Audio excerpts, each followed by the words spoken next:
बिस्मिल्लाहिर्रहमानिर्रहीम।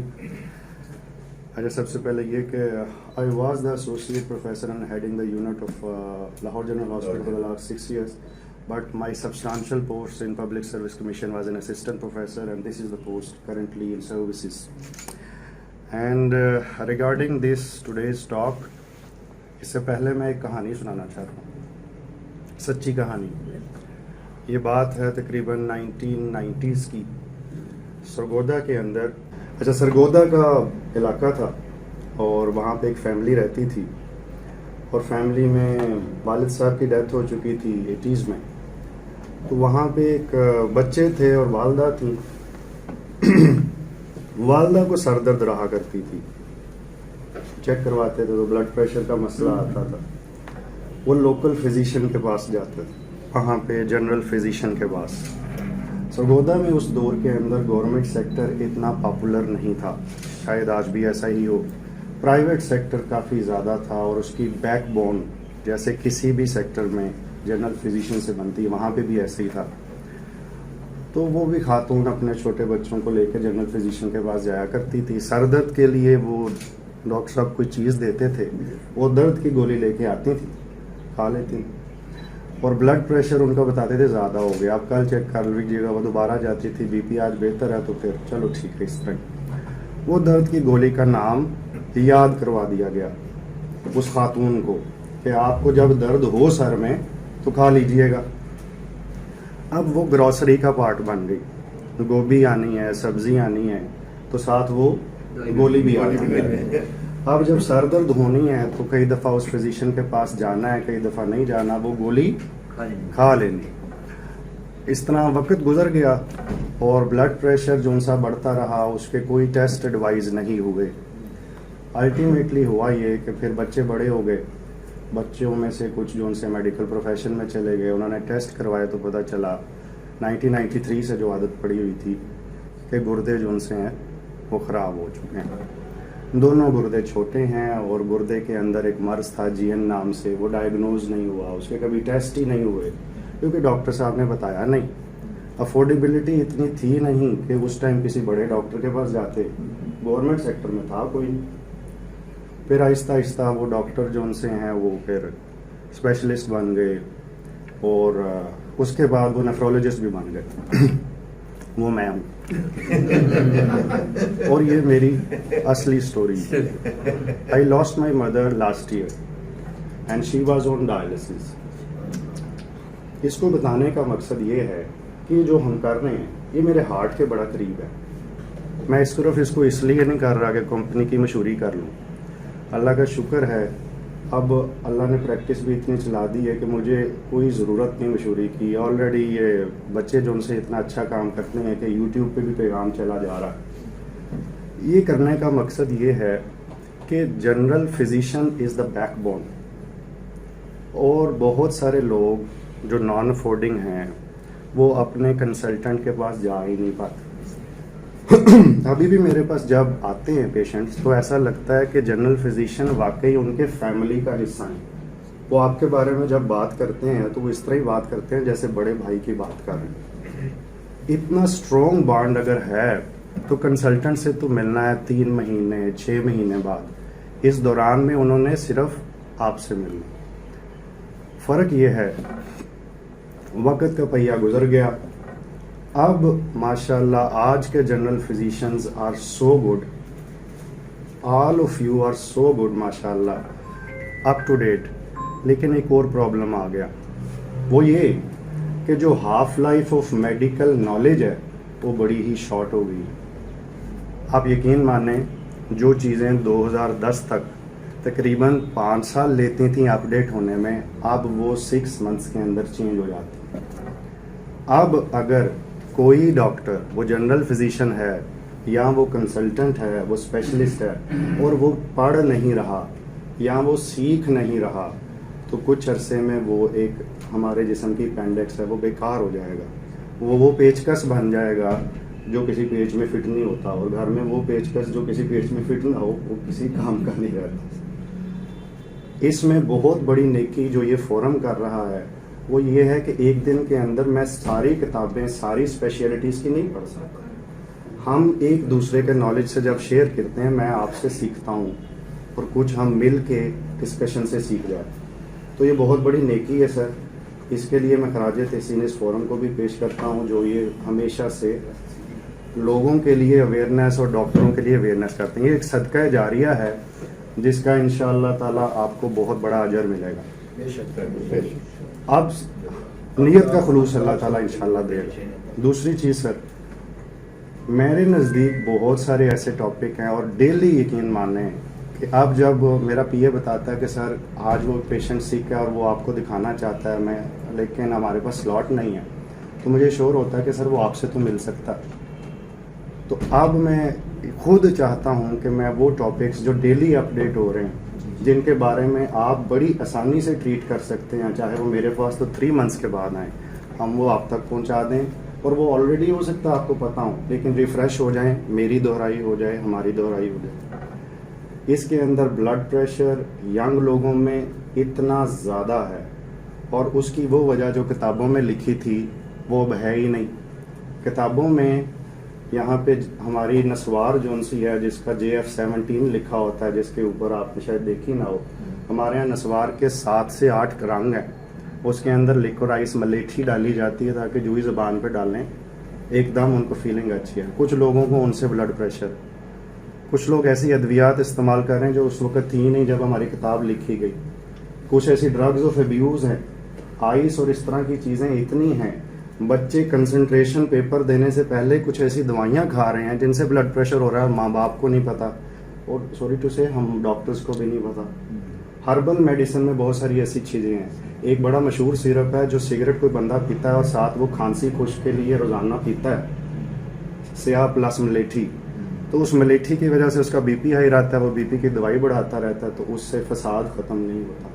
वो छोटी सी चीज़ें हैं जिनको हम नॉलेज शेयर कर लें, सिर्फ वो एक चीज़ उसकी ट्रीटमेंट से निकल जाए, उसकी ज़िंदगी आसान हो जाएगी। और इसका सेहरा भी उन्हीं लोगों को जाएगा जो लोग ये वाले फोरम्स अरेंज कर। ये यहाँ से ही हो जाएगी, यहाँ से हो नहीं रहा वैसे, मैं वो मेरा ख्याल है लगा ही नहीं साइड। चले कोई बात नहीं, ज़रूरत नहीं सर, हो जाए जी जी उससे हो जाए। वो इसकी वो इधर मेरा लगा ही नहीं है साथ इसका। आज का टॉपिक ना तो मैंने ब्लड प्रेशर रखा, ना मैंने नमकियात रखे, क्योंकि सोडियम और पोटाशियम के बारे में मुझे जिक्र दिल करता है कि कुछ ऐसी डिस्कशन है जो हमेशा आपसे हो सकती है। पिछले 1.5 साल के अंदर मैं विदाउट एग्जैजरेशन हज़ारों मरीज देख चुका हूँ जिनका सोडियम कोरोना या किसी और वजह से फॉल कर गया। अब वो हर रोज़ मुझसे बात नहीं कर पाते, सर आपसे के पास आ जाते हैं, लेकिन डिस्कशन नहीं होती। इलेक्ट्रोलाइट्स की डिस्कशन की भी इस फोरम पे सर ज़रूरत है। ब्लड प्रेशर को यंग लोगों में डायग्नोज कैसे करना सर, इसकी ज़रूरत है। लेकिन डायबिटीज़ आप जानते हैं इस टाइम पाकिस्तान इस टाइम दुनिया में 4थे नंबर के करीब है और 2030 में हम USA को क्रॉस कर जाएंगे। तो हम वाहिद जिस चीज़ में तरक्की कर रहे हैं वो डायबिटीज़ का नंबर है। तो USA क्रॉस करने का मतलब है हमारे ऊपर सिर्फ इंडिया और चाइना बचेगा और हमारे पास नेफ्रोलॉजिस्ट कभी भी पूरे नहीं पड़ सकते, आबादी तेज़ी से बढ़ रही और ये नॉलेज शेयर करने से ही इंशाल्लाह फ़र्क पड़ेगा। अब आज का जो सा टॉपिक है उसमें हमने लेज़र फोकस रखना है। हज़ारों बातें कर सकते हैं but we need to focus on very few things और सिर्फ इसी के बारे में बात करेंगे। कोई भी और चीज़ अगर जो इस फोकस से हटके है, मैं हाजिर हूँ सर, कभी भी आप कहेंगे मैं फिर हाजिर हूँ। Thank you so much. How to diagnose diabetic nephropathy. सबसे पहले सर वो आपके पास ही आते हैं, वो हमारे पास तभी आते हैं जब उनका वर्कअप में समझ नहीं आ रही होती या सोजिश की वजह क्लियर नहीं हो रही होती या वो 3-4 जगह से होके आ रहे होते। दूसरी जो दवाइयाँ आ चुकी हैं उनकी रिकमेंडेशन बदल गई है। यकीन माने जो 2007 में पढ़ा था वो 2000 जाके 14 में तब्दील हुआ, 14 में जो पढ़ा था वो जाके 17 में तब्दील हुआ। अब हर साल कुछ तब्दील हो रहा है, हर साल, हर 6 महीने बाद एक अपडेट आती है और पता चलता है जो पहले कर रहे थे अब वो नहीं करना, उसकी बात करेंगे। सर मैंने सिनेरियोज कुछ रखे हैं और इसमें मुझे इंटरेक्शन चाहिए। There is no lecture. आपके पास OPD में पेशेंट बैठा है, आपके पास ये आया, आप क्या करेंगे और फिर मैं जो बीच में मेरी समझ में आएगी बात मैं साफ कर दूंगा। सर काइंडली इसके बारे में मुझे ना विलिंग रिस्पांस चाहिए, जिसका दिल करे वो बता दे। No answer is a wrong answer. Sir urine में प्रोटीन आ रही है, जी सर। डैमेज प्रोटीन आ रही है और इसके रीनल फंक्शन टेस्ट होने बॉडी चाहिए। स्वेलिंग जी सर, वो सर मैंने RFTs लिखे हैं।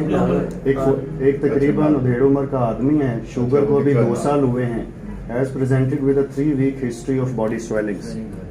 अभी 3 हफ्ते की सोजिश हुई है और वो क्लिनिक में आके बैठ गए। आपने टेस्ट करवाए हैं, क्योंकि आजकल जनरल फिजिशियन टेस्ट करवाते, जी। That is great.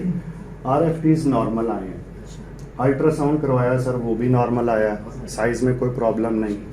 अच्छा, यूरिन की रिपोर्ट में सर ये आया, प्रोटीन्स ट्रिपल पॉजिटिव हैं, RBCs नील हैं। सर यहाँ पे सवाल बहुत सादा है और हर सिनेरियो पे जो मैंने 2-3 रखे हैं, एक ही हमारी बात होगी, what's the next step and what's the most probable diagnosis. सबसे पहले what's the next step sir, any answer please. Test normal ना हुआ ना जी sir. Urine is also done for the renal function. जी सर। ज्यादा है सर। जी सर। सर जो रीनल फंक्शन के टेस्ट से हम उमूमी तौर पे मुराद लेते हैं इन डेप्थ, वो यूरिया और क्रेटिनिन की हम बात करते हैं। सर वो जो बात कर रहे हैं ना, वो CKD की डेफिनेशन के हिसाब से मुनासिब बात कर रहे हैं। But the thing is, this is the generalised convention, और इस कन्वेंशन की बुनियाद पे अगर यूरिया क्रेटिनिन नॉर्मल है लेकिन प्रोटीन आ रही है, 3 हफ्ते की हिस्ट्री है, 49 साल का बंदा है, व्हाट्स द नेक्स्ट स्टेप? एक तो उसकी शुगर कंट्रोल होनी चाहिए। एक सर शुगर कंट्रोल में, excellent sir. Blood pressure control है सर, ये दोनों चीजें कंट्रोल है सर, ये कंट्रोल हैं इसके लिए जी। और सर एनीथिंग एल्स, कोई और चीज कोई करवाना? कोई इसमें सर। कोई इन्फेक्शन वगैरह आ जाए वो भी तो हो सकती है। सर इन्फेक्शन हो सकती है तो CBC हम देख लेते हैं, फीवर का पूछ लेते हैं, CRP करवा लेते हैं, लेकिन इसकी नॉर्मल आई है वो भी सर, डर। वो नॉर्मल है सर। प्रोटीन रिड्यूस करनी चाहिए। जी सर, ये तो नेक्स्ट स्टेप अभी मैं अच्छा। डायग्नोसिस तक जा रहा हूँ, अच्छा। ट्रीटमेंट में तो हम सारा दिन बैठ के कर ठीक, सकते हैं। ठीक। मसला सर ये है, आपका कोई चीज़ आज डायग्नोज हो जाए ना, you can just Google, treatment की एक लिस्ट खुल जाएगी। ट्रीटमेंट इज एन आर्ट, ठीक।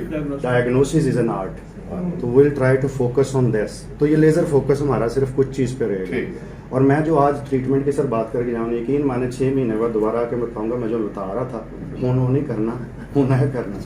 डायग्नोसिस के ऐसा आर्ट है सर कि डायग्नोसिस का आर्ट उमूमी तौर पे बदलेगा नहीं, तो उस पे फोकस करते तो हैं।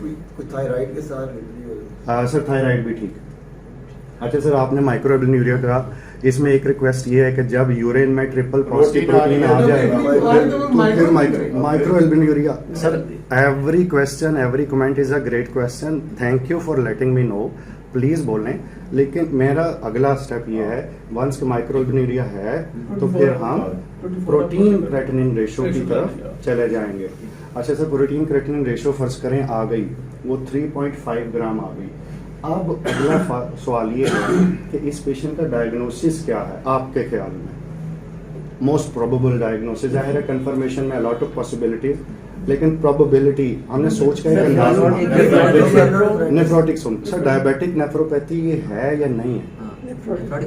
नेफ्रोटिक सिंड्रोम है सर, एग्री कर गया, एक्सीलेंट सर। हाँ जी, nephrotic syndrome sir, diabetic nephropathy है ये?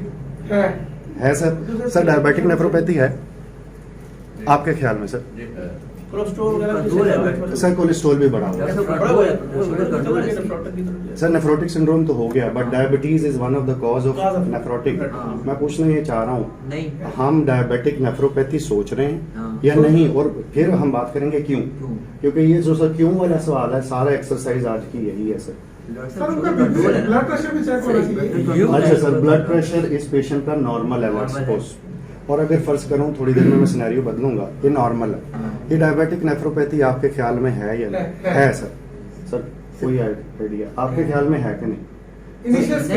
नहीं, क्योंकि वो आप कंट्रोल है, शुगर कंट्रोल है इसकी। अच्छा सर, एक चीज इसमें जो याद रखनी है, जिसको लिए मैंने ये सिनेरियो बोला, 2 years of diabetes is not much. इसको हम शॉर्ट हिस्ट्री ऑफ डायबिटीज कहते हैं। When we talk about the short history of diabetes, तो डायबिटीज को अमूमी तौर पे इतना वक्त ही नहीं मिला कि उसने जाके प्रोटीन यूरिया पोडोसाइट्स को डैमेज किया।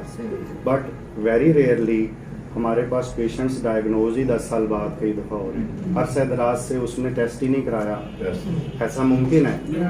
इसके लिए सर हमने फंडोस्कोपी लाजमी करवा। तो 2 टेक होम पॉइंट्स हैं सर इस सिनेरियो के लिए, जिसके लिए मैंने सिनेरियो बनाया था। 1, एक सर फंडोस्कोपी, अगर आंखों के पर्दे में तब्दीली आ चुकी है तो फिर गुर्दे की खून की नालियों में भी आ चुकी है। आपने आंखों को देख लिया तो ऐसा ही है, आपने कट करके गुर्दा देख लिया, but there is a catch. 60% cases के अंदर गुर्दा शुगर से खराब हो सकता है, लेकिन हो सकता है आंखों में उसके साथ नहीं, 60% में होगी, 40% में हो सकता है ना हो। उस केस में फिर अगर हमें शक रहे तो फिर हम गुर्दे की बायोप्सी करते हैं, then this is a time कि आप किसी रेफरल कर सकते हैं। लेकिन इससे पहले फंडोस्कोपी तो सर बड़ी आसानी से हो सकती है। बीडीआर वाला देखना होगा। जी सर, हाँ जी, बैकग्राउंड डायबिटिक रेटिनोपैथी, वो उसमें जो भी है मैं उसकी डिटेल में भी नहीं जा रहा। आज सिर्फ सोचना है डायग्नोसिस के बारे में। तो सर 2 चीज़ें पता चल गई, एक माइक्रोएल्ब्यूमिन की जगह अगर प्रोटीन या ट्रिपल पॉजिटिव हो गया तो उसी को क्वांटिफाई करवाएं, फंडोस्कोपी करवाएं और हिस्ट्री की ड्यूरेशन देख लें, उससे आपको आइडिया होगा ये एक्यूट है या क्रोनिक चीज़ चल रही है। ये जो रेशो बताई आपने, जो प्रोटीन और क्रिएटिनिन क्रिएटिनिन की कितनी रेशो होनी चाहिए? सर जो हमारे पास पाकिस्तान के अंदर 24 आवर स्पॉट यूरिनरी है, अगर 24 आवर के अंदर 150 से नीचे मिलीग्राम पर 24 आ रही है तो दिस इज़ फाइन। और यूपीसीआर के रेशो के अंदर अमूमी तौर पे 0.2 से नीचे, 0.15 से नीचे माना जाता है। यह urinary protein creatinine ratio sir होती है कि स्पॉट यूरिनरी प्रोटीन करवाई, बड़ा सस्ता टेस्ट, अच्छा। स्पॉट यूरिनरी क्रेटिनिन करवाई। सर जब तक हम क्रेटिनिन नहीं करवाएंगे यूरिन के अंदर, स्पॉट यूरिनरी प्रोटीन का कोई फायदा नहीं।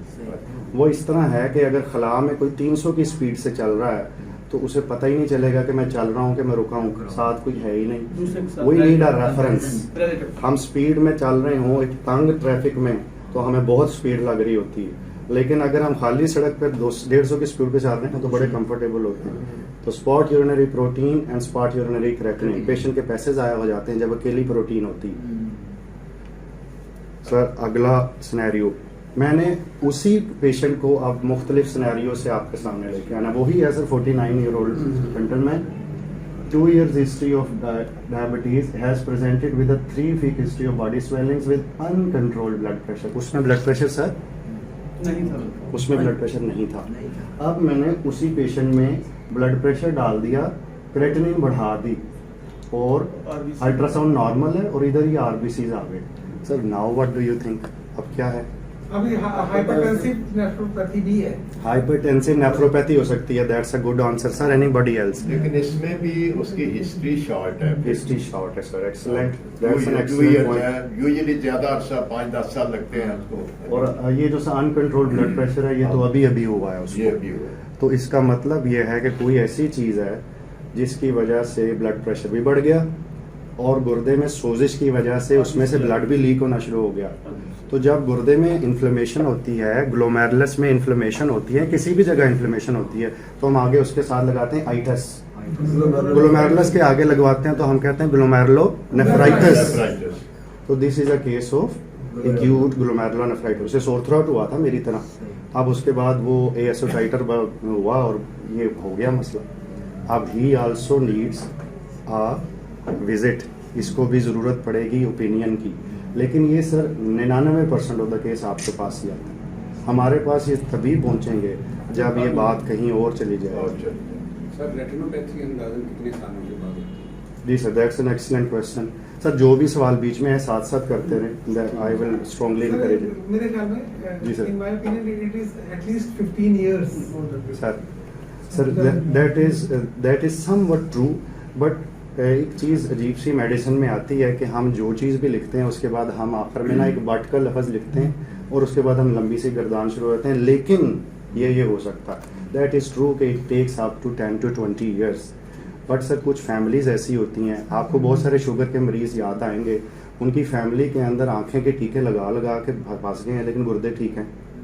दूसरे कई फैमिलीज़ ऐसी होंगी जिनके टांगों में ख़राब हो जाता है लेकिन उनकी रेटिनोपैथी उतनी नहीं है। कई पेशेंट ऐसे होंगे जिनके एब्डोमिनल ब्लॉटिंग बड़ी होती है, उनका शुगर के बाद सबसे बड़ा मसला ये है कि उनका पेट फूला रहता है, बाकी मसले उतने नहीं हैं। किसी की न्यूरोपैथी बड़ी शदीद होती है। हम में से हर इंसान थोड़ा डिफरेंट है। जिस तरह मिर्चें सर मैं कहा करता हूँ अपने जो से पीजी ट्रेनीज हैं कि अगर मिर्चें भिंडी में डालें भिंडी का जायका आता है, अगर आप उसे गोभी में डालें तो गोभी बनेगी, दोनों चीज़ें एक नहीं बन जाती। शुगर भी जब हमारे साथ मिलती है तो हर एक का मिजाज थोड़ा सा different, but generally it takes years, a decade still.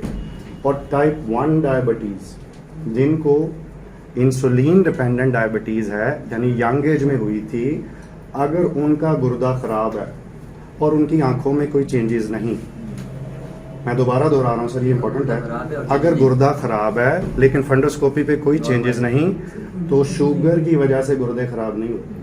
100% correspondence. और मैंने एक आर्टिकल प्रोफेसर मोइन के साथ लिखा था, उसमें नाम हमने रखा था looking at the kidneys through the eyes. उसका नाम ही हमने इसलिए रखा कि सुइयां लगा के ना चेक करें, सस्ता टेस्ट है, गवर्नमेंट में मुफ्त हो जाता है। मैं खुद फ्री करता था, आजकल बिजी होने की वजह से मैं आई के पास भेजता हूँ। तो सिर्फ इतने से उसके कितने पैसे बचेंगे सर? 150 टेस्ट उसका बच जाएगा। सिर्फ ब्रेन के अंदर 2 न्यूरॉन्स का सर्किट एक इन्फॉर्मेशन फील कर गया, किसी के जेब के पैसे बचा लिए, किसी की ज़िंदगी बचा ली। डॉक्टर कितना ताकतवर बनाया अल्लाह ने, हमारे कलम से किसी की ज़िंदगी बदल जाती है। सर डायलेट करना चाहिए पीपल्स को बिफोर डूइंग फंडोस्कोपी या वैसे ही कर लीजिए? डायलेट क्या हुआ, मजा ही नहीं उसके आता। बाद होते ही नहीं इसके हाँ जी सर, ये ये तो एक्सपर्टीज की बात है ना, मतलब मजा ही नहीं आता। डायलेट करना चाहिए सर, डायलेट करना चाहिए। बेस्ट तो यही है कि डायलेट नहीं डॉक्टर साहब, अगर ग्लाइकोमा है ना जी सर। इसको डायलेट नहीं नहीं करना। 60 बार जी सर। वो तो ऑप्शनल आ गया जी, वो तो आ गया। सर मुझे मौका मिलेगा तो मैं जवाब देता हूँ। तो सारे प्रोफेसर ही यहाँ पर। तो इसमें अर्ज ये है कि दिस इज़ वेरी इंपॉर्टेंट कि अगर पेशेंट को ग्लाइकोमा है तो हम डायलेट नहीं करेंगे। यूजुअली मैंने अपने मेडिकल के जो से पहले मेडिसिन में जब मैं ट्रेनिंग कर रहा था, I almost never use to dilate. और अगर मैं डायलेशन मुझे करनी है ना तो मैं खुद नहीं करता था, because I will send to the ophthalmologist और मैं पहले कहूँगा यार देख लेना इसे ग्लाइकोमा तो नहीं है, फिर डायलेट करना। We should be safe doctors.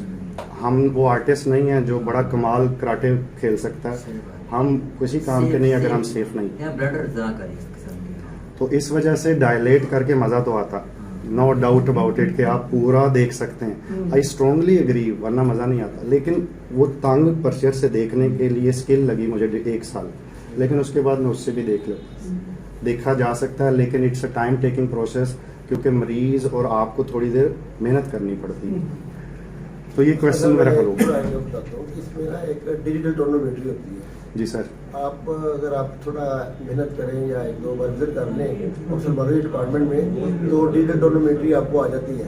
अगर आई सॉफ्ट, आपको पता चलता है आई सॉफ्ट है, टेंशन इज नॉर्मल, तो आप बिला झिझक उसे डायलेट कर दें। Sir that's wonderful. अगर आपको ये स्किल है तो बिस्मिल्लाह ये और स्किल। लेकिन जहाँ आप फील करें कि आई जरा हार्ड है और उसका अपना ये पूछ लें कि आपको कोई अपना फील्ड ऑफ व्यू का प्रॉब्लम नहीं है, हाँ। तो आप बिस्मिल्लाह पढ़े, अपना डायलेट करें और वो उसमें फिर बड़ा टाइम लगता है। हाँ जी सर, वो ये जो स्किल सेट है ना, स्किल के बारे में खास ये है कि हम मिसाल के तौर पे एक और स्किल के बारे में खास बात ये है सर कि आज अगर फर्ज करें डिग्री करनी है किसी ने MBBS में, तो बंदा का कोई थोड़ा सा IQ हो और वो MBBS कर ले, वो डॉक्टर बन जाएगा। लेकिन आज मैं और आप सब क्रिकेट खेलना शुरू करें, सारे तेंदुलकर नहीं बन सकते। स्किल का लर्निंग कर एक डिफरेंट है, स्किल में डिग्री वाला चीज़ नहीं। इस वजह से दुनिया में स्किल की कीमत बहुत है, डिग्री की कीमत कम है। डिग्री वालों को नौकरियां मिलती हैं, स्किल वालों को बहुत कुछ और मिलता है। तो ये वाली स्किल अगर आपको आ गई है सर, कमाल है। बच्चे हमारे बाहर जाते हैं तो वो बताते हैं IT के कोई भी फील्ड, वो कहते हैं कि वो डिग्री साइड पे रख देते हैं, पहले इंटरव्यू करते हैं कि इसको स्किल इसका नहीं। शरीयत में सर सिर्फ और सिर्फ वो है आपके पास ये कॉम्पिटेंस है कि नहीं। गूगल के अंदर इस टाइम जो हायरिंग हो रही है, दे डोंट वांट डिग्री। आपको उनके इतने बड़े बड़े पोस्ट पे जो पूरी दुनिया का गूगल चला रहे हैं, डिग्री। अच्छा sir, this is a next and the same patient 49-year-old gentleman with 10 years history of diabetes। Sir यहाँ पे जरा गौर कीजिएगा। unknown case of diabetic nephropathy already diagnosed है sir, and maintaining a serum creatinine of 1.5। ये इसकी baseline creatinine थी। Now has presented a 3 weeks history of worsening body swellings। अब once again 3 weeks को मैंने सेम रखा।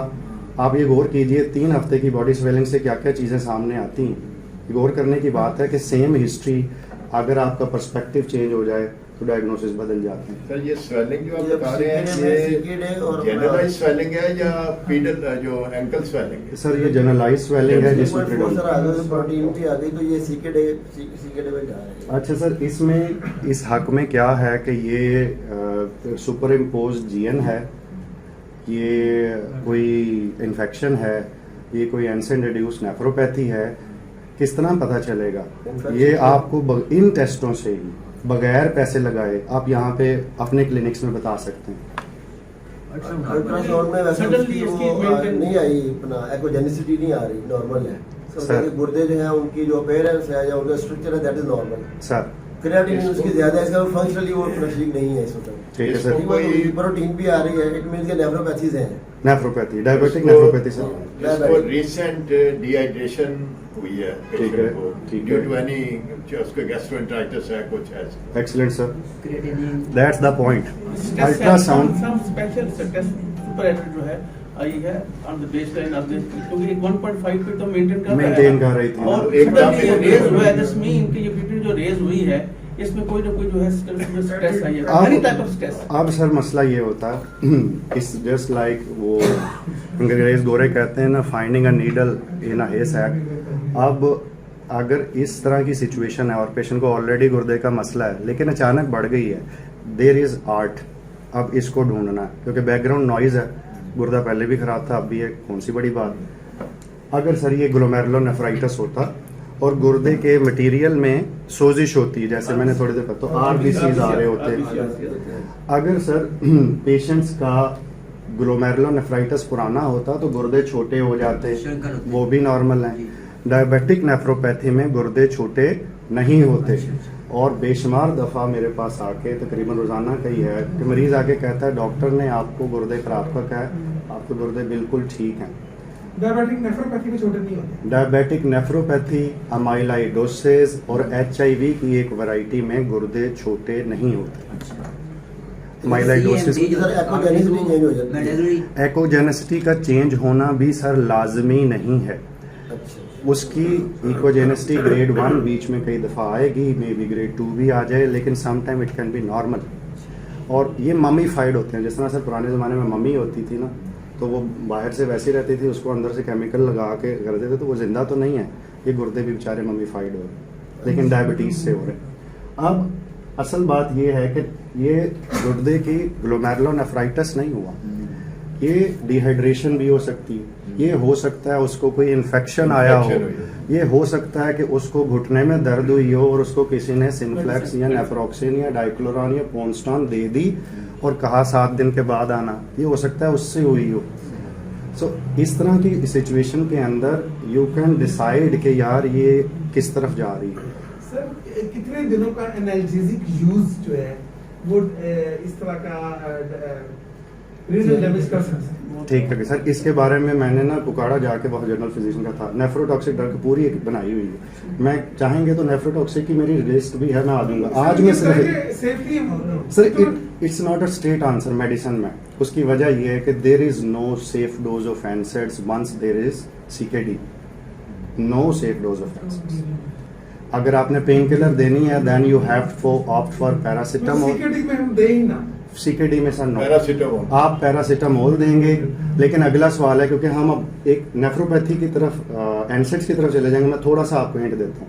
अगर आप न्यूब्राल 4 देते हैं आप, सर, और अगर बंदा बिल्कुल नॉर्मल है तो हम कितना सेफली उसको कहें कि भाई इससे जरा तुम ना यूज करना एनाल्जेसिक, सर- क्योंकि हम उसे गुर्दे भी बचा रहे हैं ना। जी सर, अगर उसको क्रिएटिनिन बिल्कुल ठीक है और उसका गुर्दे बिल्कुल ठीक हैं और उसकी हिस्ट्री में कोई ऐसी बार बार रीनल फेलियर नहीं आया हुआ, तो जनरली 3 डेज तक तो सर मैं खुद भी देता हूँ, खासतौर पे उन पेशेंट्स को जिनकी पथरी गुर्दे में फंसी हुई है और उसको निकालना है। उनको जब तक सोजिश दूर नहीं होगी रास्ता कैसे बनेगा, वरना वो यूरेटर में सोजिश की वजह से फंसी रहेगी। लेकिन 3 to 5 डेज से ऊपर का कोर्स। और एक रिक्वेस्ट ये है कि जब भी पेन किलर लिखनी है, मैं अपने लिए भी कह रहा हूँ, अपने बच्चों को भी कहता हूँ, बेटा 7 बड़े से दिन लिख दो, ये 3 दिन के लिए, 3 दिन के लिए, ये 5 दिन के लिए, उसके आगे सिर्फ ये ना लिखें दर्द के लिए। अगर ये लिख दिया तो फिर वही होगा जो कहानी मैंने सही। शुरू में सुनाई थी। Not more than 3 days, safer side पे। नहीं, हमने ऑर्थोपेडिक सर्जन को देखा 14 दिनों के लिए रूटीन में लिख रहे हैं। सर मैं मैं अपना केस आपके सामने प्रेजेंट कर सकता हूँ। वो तो एक्चुअली वो तो अगर ना भी लिखी हो, हमने ऐसे पेशेंट देखे हैं।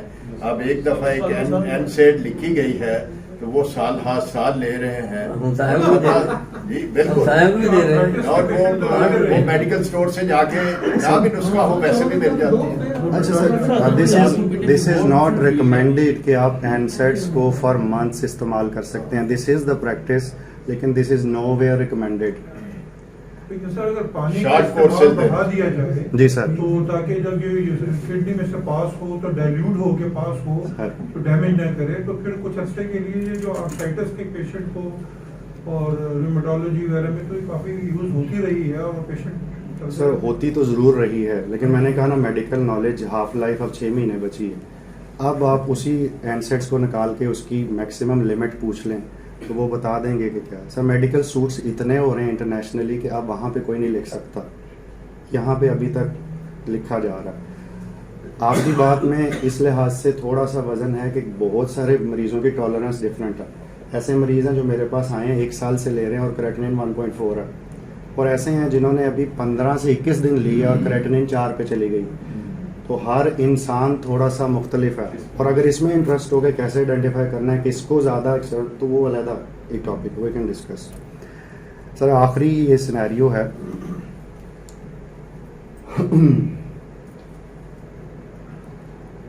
अब सर ये लास्ट चीज़ ये है कि कौन से ऐसे पेशेंट्स हैं जिनको आइडेंटिफाई किया जाए कि अगर इनको डायबिटीज़ है लेकिन गुर्दे का मसला किसी और वजह से है, इल्ज़ाम शुगर पे मत लगाएं।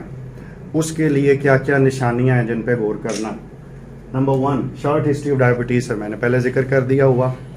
दूसरे नंबर पे sudden onset of heavy protein urea.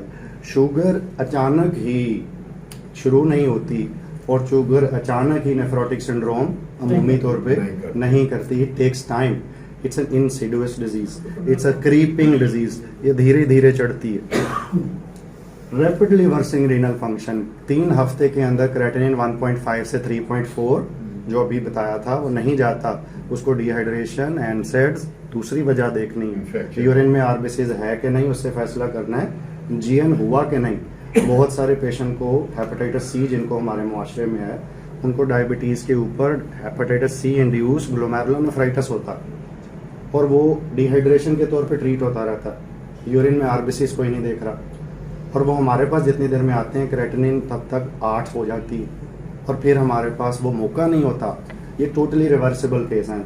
Important thing is these can totally reverse, ये इंपॉर्टेंट है। जीएन के केस, डिहाइड्रेशन के केस, इंटरस्टिशियल नेफ्राइटिस के केस, आपने किसी को फिबोक्सोस्टैट दी, ये जो 1.5 से 3.4 है, बहुत दफ़ा इस तरह हुआ यूरिक एसिड बढ़ा था, किसी ने कहा कि आप फिबोक्सोस्टैट या एलोपेरानॉल 300 या 40 या 80 ले लो, और उसके बाद अगली दफ़ा क्रेटिनिन करवाई जिसम पे सुरख रंग के निशान भी थे तो इंटरस्टिशियल नेफ्राइटिस आ गए। उसके अंदर भी यूरिन में कोई आरबीसीज नहीं आएंगे। हमारे जिस्म की एलर्जी एक अलग चीज़ है, लेकिन अगर कोई दवाई हमारे गुर्दे को एलर्जी करे तो उसे हम इंटरस्टिशियल नेफ्राइटिस कहते हैं। जैसे डस्ट अगर हम किसी को ले लें और दमे का पेशेंट हो तो उसके लंग्स के अंदर प्रॉब्लम आता, हम उसे दमा कहते हैं, वो लंग की एलर्जी है। वो सांस लेता है, वीज आती है, हम पकड़ लेते हैं। गुर्दा बेचारा मासूम है, बेज़बान है मेरा गुर्दा, वो बेचारा कुछ नहीं बोल पाता, वो खामोशी से ख़राब होता है। उसके यूरिन में ना आरबीसीज आएंगे, और जब तक आप हिस्ट्री और पेशेंट देख के फैसला नहीं करेंगे, बास का इलाज हो रहा होता है और फसाद भी इलाज में शामिल होता है। आपने नाम लिया फिबोक्सोस्टैट का, आल्दो ये एक अलग टॉपिक है सर। यहाँ पे बहुत ज़्यादा मिसयूज हो रहा है ये, और इवन जिस बंदे का भी यूरिक एसिड थोड़ा सा ज़्यादा है उसको उस पर डाल दिया जाता है, जो कि जस्टिफाइड नहीं है। उसकी अपनी गाइडलाइंस है, बल्कि मैंने दोस्तों के साथ शेयर भी की थी। जापानीज गाइडलाइन है उनके 8 या 9 से, और उन्होंने लिखा था कि अगर ये हो तो दे, वरना 8 तक या 8.5 कुछ ऐसा उसको नहीं देना है। सर इसमें मेरी रिक्वेस्ट होगी यूरिक एसिड पे भी एक पूरा टॉपिक रखिए। पूरा रखेंगे। Uric acid is so misuse, लेकिन कुछ पेशेंट्स ऐसे हैं जिनका मैं साथ पे यूरिक एसिड की ट्रीटमेंट खुद शुरू कराऊंगा। उसकी वजह है, जब वो डिस्कस करेंगे तो इंशाल्लाह। जब गाउट है या रूटीन में कर रही है ये काम? नहीं सर, बिल्कुल नहीं। मैंने आपको एग्जांपल दी है ऐसा नहीं है, मेरे अपने बहुत सारे पेशेंट हैं, लेकिन 20 पेशेंट ऐसे हैं जिनका इस वजह से हुआ but they were not diagnosed. उनको वो विहाड़ी और लाड़काना से उठ के लाहौर या कुछ दूसरे सूबों से आना पड़े, सिर्फ एक दवाई हटानी है, मसला हल हो सकता है। और उसका पिक कैसे करना वो वी कैन डिस्कस।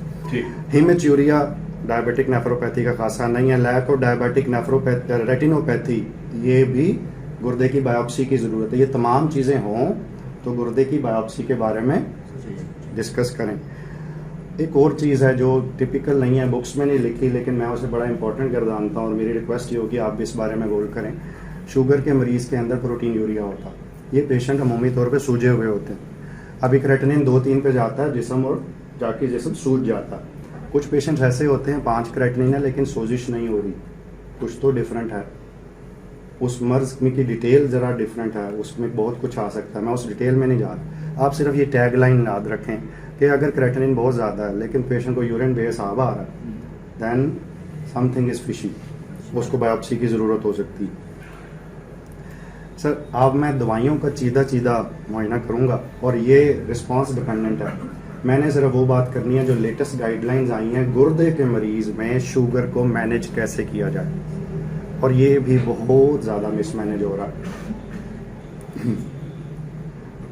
मोटी बात आप ये देख लीजिए कि इन मरीज़ों के अंदर जो ये किताबी बातें जो जब हम इसकी बात करते हैं ना तो अमूमी तौर पे हमारा दिमाग शट हो जाता है। हर कोई कह रहा है शुगर में स्मोकिंग ना करो, एक्सरसाइज करो, लेकिन इसकी तरफ गौर ज़रूर करना है क्योंकि इसका रोल आने वाले 10 सालों में और बढ़ने लगा है।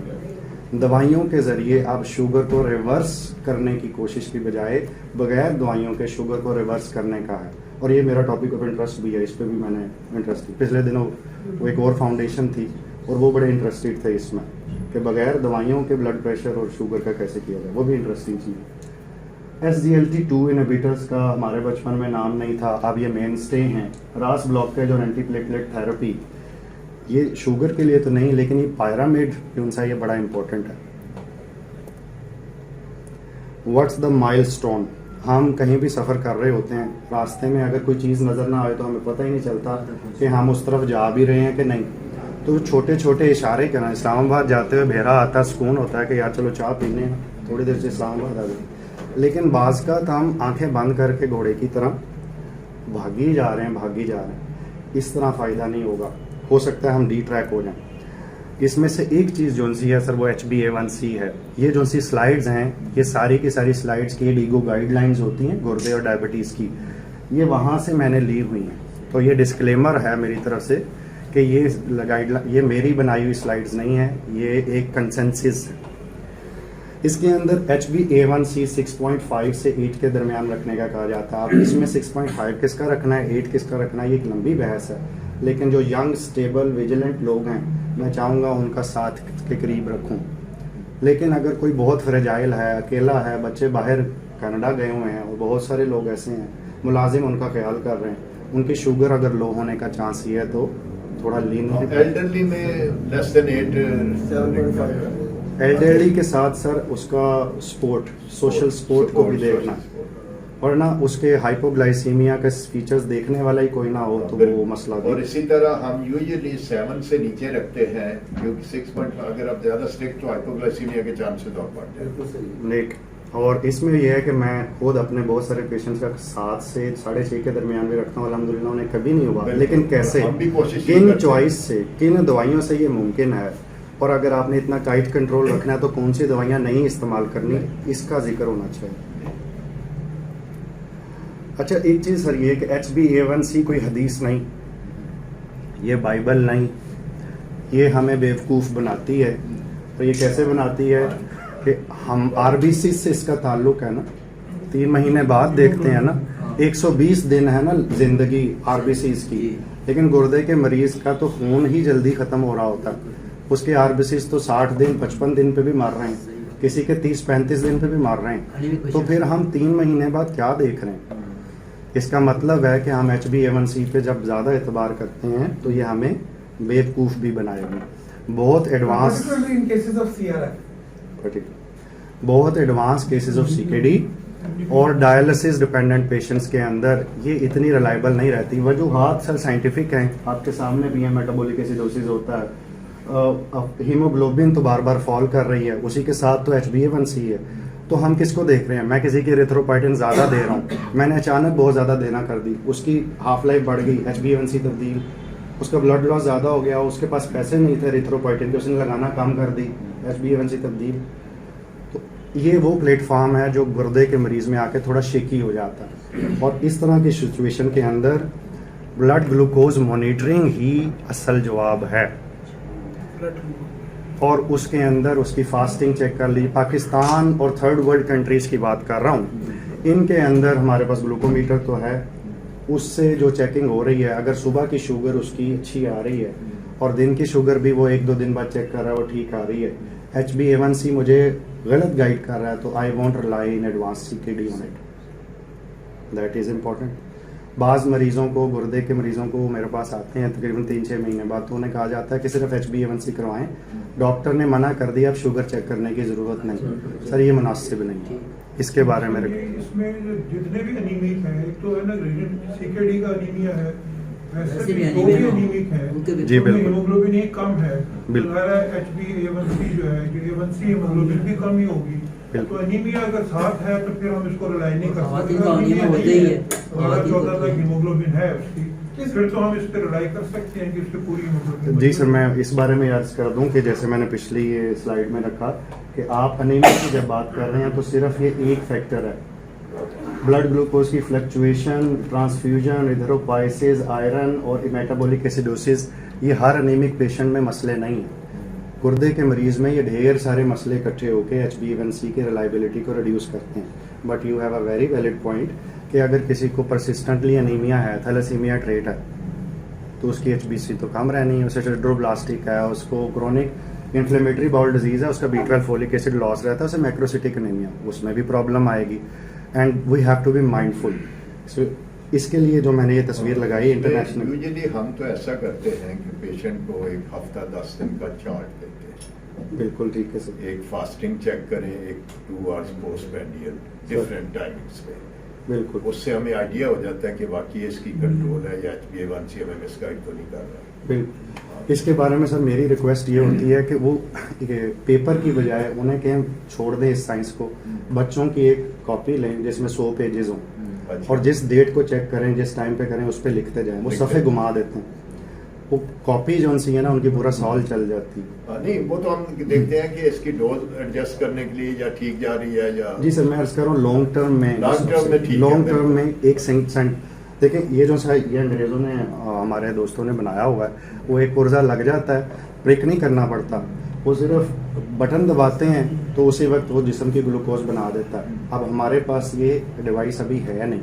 इसमें बार बार ये डिवाइस आ गई हुई है। अच्छा, आप यूज़ कर रहे हैं सर? आगे हम यूज नहीं कर रहे क्योंकि ये कोई 10,000 का आता है, ये जो स्टिकर लगता है, और 10-12 हज़ार का वो रीडर होता है, और वो 10-12 दिन बाद 13 दिन बाद वो चेंज करना पड़ता है। हमें सबसे जो प्रॉब्लम अभी तक हमने पेशेंट ये लाए, वो मेरा ख्याल है एबट वालों का है, शायद एबट वाले लाए हैं ये डिवाइस, वो उसका जो आपको रीडर तो एक ही रहता है, ये जो आपने लगाते हैं ना वो 10 या 12 दिन बाद वो चेंज करना। So that's a very good news, क्योंकि मुझे अभी तक ये लास्ट टाइम ये पता मैं चला, आपके पास भेजूंगा उसको, लाजमी भेजें। हमारे मरीजों को इतने टीके लगते हैं कि मुझे उसकी बड़ी अशद ज़रूरत है। लेकिन जो लोग जी सर, जी सर, मैं अर्ज करता हूँ। 10 दिन के बाद 10 दिन के बाद कोई 10-12 हज़ार का वो चेंज करना पड़ता है, रीडर तो वही रहता है, वो एक दफ़ा ही खरीदना पड़ता है। सर मैं अर्ज ये करता हूँ कि कॉस्ट का इशू तो है ही है, आगे भी जाके मैं बात करूँगा, लेकिन जो लोग अफोर्ड कर सकते हैं हम उनको फैसिलिटेट तो कर दें। और जब फर्ज करें कि किसी हुकूमती बंदे को पता चलेगा ये आ चुकी है, तो वो फिर जो गवर्नमेंट के अस्पतालों में सप्लाईज की जब बात होती है तो हो सकता है एहसास जिम्मेदारी बढ़ जाए कि हाँ भाई पाकिस्तान से मौजूद है, आम लोगों के लिए भी अवेलेबिलिटी होनी चाहिए। आपके और हमारे पास बहुत स्ट्रॉन्ग ताकतवर लोग आते हैं और उनसे बात की जा सकती है। मैंने, मेरा ख्याल है कि अपने गवर्नमेंट सेक्टर में हम वो इंजेक्शन रिटुक्सीमैब वगैरह लगवा चुके हैं जो पंजाब में कभी नहीं लगे थे, और वो गरीब बंदा अफोर्ड ही नहीं कर सकता, 4 लाख का खर्चा। लेकिन जब किसी को समझ आई अहले इक़्तिदार में से उन्होंने कहा इसका फ़ायदा है, वो हो गया। अब 3 साल से ये सदका जारिया चल रहा। आपके पैसे एक पैसा भी ना हो, लेकिन आपको ज़रूरत है उस इंजेक्शन की, गुर्दे डिस्टर्ब हो रहे हैं तो जनरल हॉस्पिटल से फ्री लगता। इसी तरह सिलसिला शुरू होता। सर इसकी इंडिकेशन एक लाइन में बता सकते हैं? सर इसकी इंडिकेशन सबसे जो आप कह रहे हैं। अच्छा सर, मैं बताता हूँ गुर्दे के मरीज में हम लोग आएंगे। सर, मैं बताता हूँ। ग्लोमेरुलोनेफ्राइटिस, ये वन वर्ड आंसर। बस दैट्स इट। ग्लोमेरुलोनेफ्राइटिस, सीकेडी में नहीं, क्रॉनिक सॉरी सीआरएफ का जो पेशेंट डायबिटिक नेफ्रोपैथी का है जी सर, उसमें नहीं, उसमें साथ हाइपरटेंसिव नेफ्रोपैथी भी चल रही है, उसमें नहीं। सर हाइपरटेंसिव नेफ्रोपैथी, पता क्या बात है, हाइपरटेंसिव नेफ्रोपैथी बिल्कुल इस बहस की तरह है कि दुनिया में सबसे पहले अंडा आया कि मुर्गी। सही बात। उसकी वजह यह है कि हर गुर्दे के मरीज को ब्लड प्रेशर होना, और हर ब्लड प्रेशर के मरीज अगर लॉन्ग टर्म रहेगा तो गुर्दा खराब होना है। तो फिर उस वक्त इस बहस में डले बगैर हमने कोरस्पॉन्डिंग एविडेंस देखना। तो हाइपरटेंसिव नेफ्रोपैथी का नाम मैं अमूमी तौर पे लेता ही नहीं, ना अपने नेफ्रोलॉजी के ट्रेनिंग्स के सामने, ना किसी और जगह, क्योंकि उसको प्रूव करना तकरीबन नामुमकिन हो जाता। वो एक अलहदा चीज़ है। लेकिन ये कुछ ऐसी जीएन्स के अंदर, ग्लोमेरुलोनेफ्राइटिस के अंदर सर, इसके अंदर हमने इसी कॉम्प्लिकेटेड ना देखें, लेकिन इसको लगाने का मकसद ये था कि ये गाइडलाइंस के अंदर शामिल है। अगर फ़र्ज़ करें हमने लो कॉस्ट देखनी, ये हमारे लिए इम्पोर्टेंट है और ये गाइडलाइन का पार्ट है सर। अगर किसी के जेब में पैसा नहीं है और उसको इंश्योरेंस नहीं है, आप अपनी कॉलर और टाई ठीक करते हुए कहें कि बेहतरीन आपका इलाज GLP-1 एनालॉग है, आप ये फलाना इंजेक्शन सीमाग्लूटाइड लगाएं और यही गाइडलाइन है, वो जाके उसको रद्दी में फेंकेगा और कहेगा डॉक्टर को पता ही कोई नहीं, मैं रिक्शे दे पैसे मेरे को कोई नहीं, तो मनो तुसी 25,000 का इंजेक्शन दसे। सो हमारी जो सी ट्रीटमेंट है वो उस मरीज के लिए एक इल्म नाफे की तरह होनी चाहिए। अगर वो उसके काम नहीं आई तो फिर किसी काम की। तो लो कॉस्ट के अंदर हम क्या इस्तेमाल कर सकते हैं? फिर उसके बाद अगर हार्ट फेलियर है तो हम क्या इस्तेमाल कर सकते हैं? हाई रिस्क है और ये पोटेंट ग्लूकोज लोअरिंग में जो सा फिर हमने किस किस को इकट्ठा करना है, बाद में कुछ नहीं आना है। ये बड़ा अच्छा सर्कल है। अगर किसी दिन बैठ के इसको गौर से देखा जाए तो कुछ चीज़ें जो सी ना पॉलिसी की बड़ी मज़ेदार लगती हैं और आसान रहता जाती हैं कि इनकी कम्बिनेशंस का कब इस्तेमाल करनी है। ये थोड़ी देर के लिए नहीं होगा, लेकिन ये आपके पास ही स्लाइड्स होंगी। मैं हर दफ़ा जब कोई बनाता हूँ, मैंने कहा 6 महीने बाद दुनिया बदल चुकी है, मुझे स्लाइड नहीं बनानी पड़ती, तो मेरी जहाँ पे प्रेजेंटेशन जाती है वो किसी की हो जाती है। लेकिन इसमें 1-2 चीजें हैं जी सर। पीछे कीजिए, क्योंकि लो कास्ट में लिखा हुआ है GLP-1 लो कास्ट नहीं, वो एंड में जो लिखा हुआ सर वो सेकंड कैटेगरी के अंदर लिखा है, second। ये वाला जो सा है ना इसमें भी हम इससे पहले सल्फर ये TZDs भी कोई इतनी सस्ती, और वैसे भी TZDs से लोगों को वेट बढ़ रहा है, आजकल हम कम यूज कर रहे हैं, हम ज्यादा ये लिप्टन वगैरह या दूसरी यूज कर रहे हैं। हाँ जी सर, सल्फोनाइल यूरियाज और ये DPP-4 को वो यहाँ पे ले गए। DPP-4 हम बल्कि पहले DPP-4 सल्फर यूरिया से भी देते हैं जी, दैट्स गुड। और इसी चीज को SGLT2 और DPP-4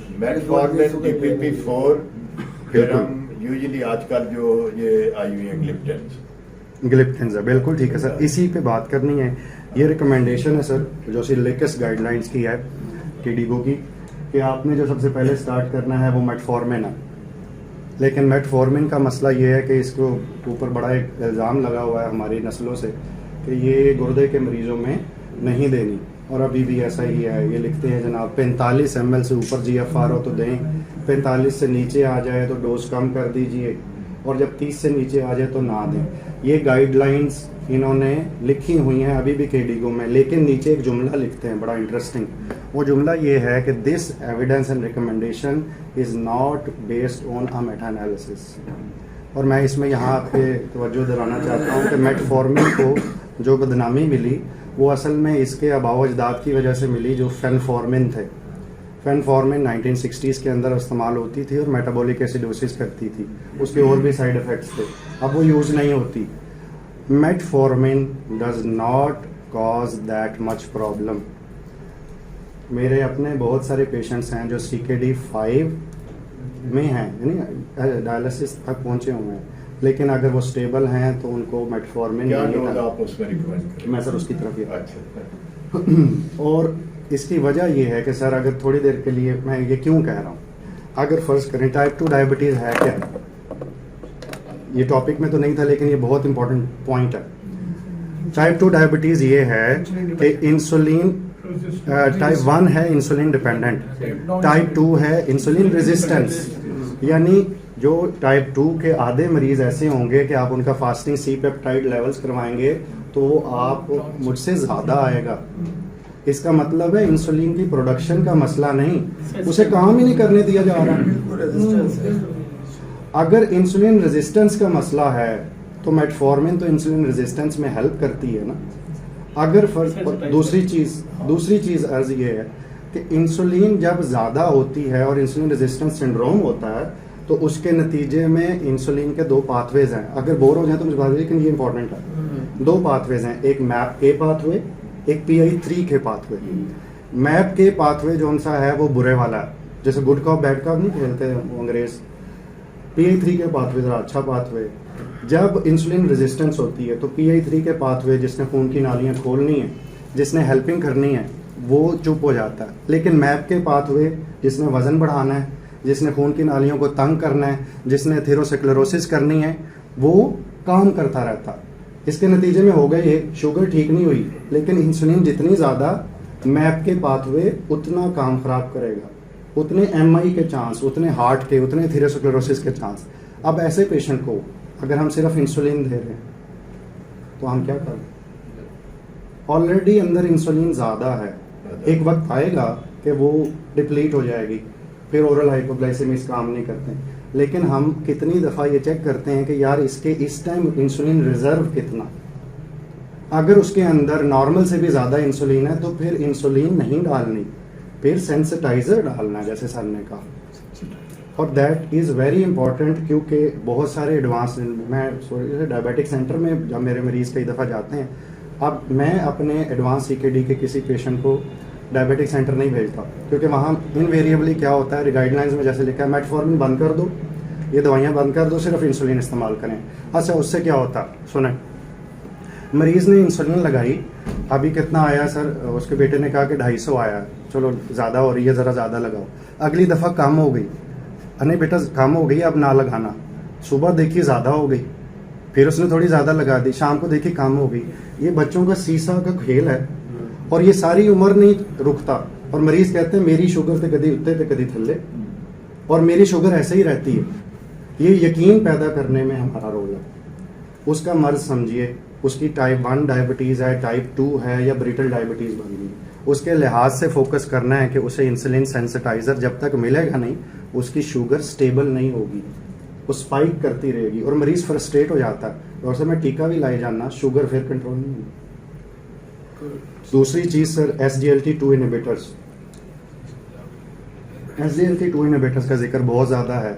इनका भी ये दो धारी तलवार हैं, इनको साथ कैसे इस्तेमाल करना है मैं उसकी भी बात करूँगा। तीसरे नंबर पे GLP एनालॉग्स हैं।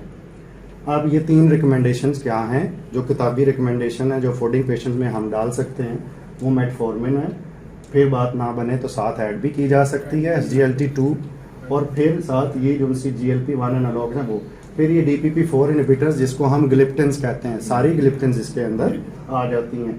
और इसके अंदर जो लेटेस्ट ग्लिप्टिन आई है, जो आज ये फार्मास्यूटिकल की टेनेले ग्लिप्टिन, ये उन पाकिस्तान के अंदर ये वाहिद ग्लिप्टिन है जो गुर्दे के मरीज में फुल डोज दी जा सकती है। और बाकियों का क्या सूरत है मैं बात करूँगा।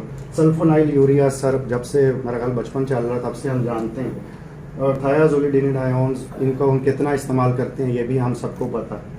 अल्फा ग्लूकोसाइडेज की मेटफॉर्मिन के बाद जो हमने ऐड करनी है, पहले हम यूजुअली DPP-4 इनहिबिटर ऐड करते हैं सर, उसके बाद पहले तो हम सल्फोनिल यूरिया कर रहे थे सर। अब जब से ये SGLT2 आई है, क्या हम ये ऐड कर सकते सल्फोनिल यूरिया की बजाय?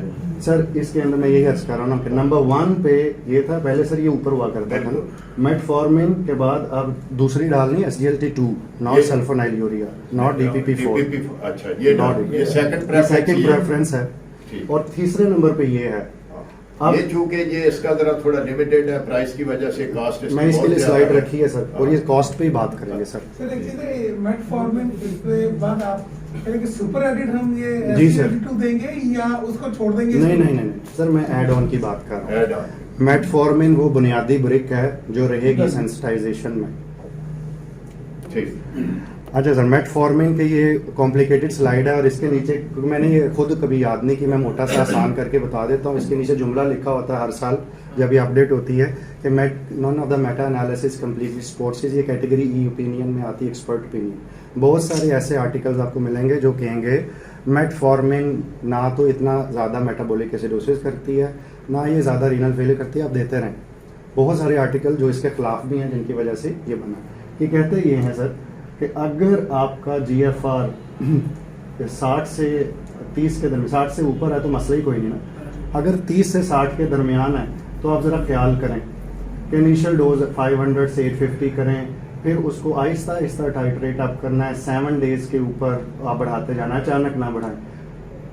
अगर मसला ख़राब हो जाए तो फिर आपने उसको रिड्यूस कर देना है या चेंज कर देना है। उसमें मैक्सिमम कितनी डोज हम, क्योंकि नॉर्मली तो हम 2000 देते हैं, इसमें कितनी दे सकते हैं? सर सेम जो हमने ऊपर के लिए बात की है वो तो 2.5 ग्राम तक हम जा सकते हैं मेटफॉर्मिन की मेटफॉर्मिन सर, लेकिन जब हम इसकी बात करेंगे कि ये 30 ml के करीब आ जाए, यानी इस कैटेगरी में, तो हाफ ऑफ द मैक्सिमम, यानी तकरीबन 1.5 से हम ऊपर ना आ जाएं। ठीक। ये उनकी रिकमेंडेशन है। लेकिन जैसे कि मैंने अर्ज किया, कई पेशेंट ऐसे हैं जो 1 ग्राम BD पे CKD5 में स्टेबल हैं, कोई एसिडोसिस नहीं है, मैं नहीं हटाऊंगा। ठीक। उसकी वजह ये है सर कि अगर शुगर उनकी बुनियादी तौर पे सेंसिटाइजेशन की ज़रूरत है और वो वज़न भी कम कर रही है और उसने कोई जिस्म में तजाबियत पैदा नहीं की, तो हम उसे क्यों हटाएं? फ़र्क सिर्फ ये है कि जब आपने इसे डालना है और CKD हो चुकी है तो RFTs पे और बाइकार्बोनेट नाम से जो टेस्ट होता है उस पर नज़र रखनी है, क्योंकि high NN gap metabolic acidosis, lactic acidosis करवाती है। और ये ही वो बाइकार्बोनेट है। अगर कभी हाइपरटेंशन पे मुझे गुफ्तगू करने की मौका मिला तो बाइकार्बोनेट एक ऐसा मालिक्यूल है जिसकी बुनियाद पे चौराहा आ जाता है और वो बताता है कि ये ब्लड प्रेशर सेकेंडरी है कि प्राइमरी, और वो बड़ी आसानी से 300 रुपये में हो जाता है, लेकिन करवाया नहीं जाता। तो इसमें क्रेटिनिन, बाइकार्बोनेट, ये 2 चीज़ें देखनी है ताकि एसिडोसिस और क्रेटिनिन की वर्सनिंग को देखा जा सके। Sir SGLT2 double as sword है, इसके बारे में ना मुझे वो 3 इडियट्स में आमिर खान जो है ना अपने उस्ताद से कह रहा होता है कि ये जो सा इन्होंने खला में गए, इन्होंने एक पेन बनाने के लिए पता नहीं कितने डॉलर बना दिए कि वो स्याही वाला पेन था, और वो इसलिए उन्होंने इतना लाखों डॉलर लगा दिए कि अगर स्याही का कतरा उस पेन में से खला में निकला, क्योंकि वो उड़ रही होती हैं चीज़ें, तो वो किसी की आंख में ना चला जाए, और वो जब लिखें तो ग्रेविटी की वजह से यहाँ तो पेन लिखता है, वहाँ पे भी लिखता रहे। तो उन्होंने बड़े लाखों डॉलर लगा के पेन बनाया। तो उसने सवाल किया, सर इतना औखा क्यों है, सी लेड पेंसिल ले जाते। बात ठीक है, लेकिन उसकी वजह ये थी कि अगर सिक्का टूटे तो वो सिक्का मिसाइल की तरह हवा में फिरे, किसी की आंख में लग सकता है। वो भी उसने जवाब दिया। ये भी किसी ऐसी सोच वाले बंदे ने SGLT2 की कॉमन सेंस, शुगर ज़्यादा है, नीचे से टूटी खोल दो, अंदर ही ना रहे।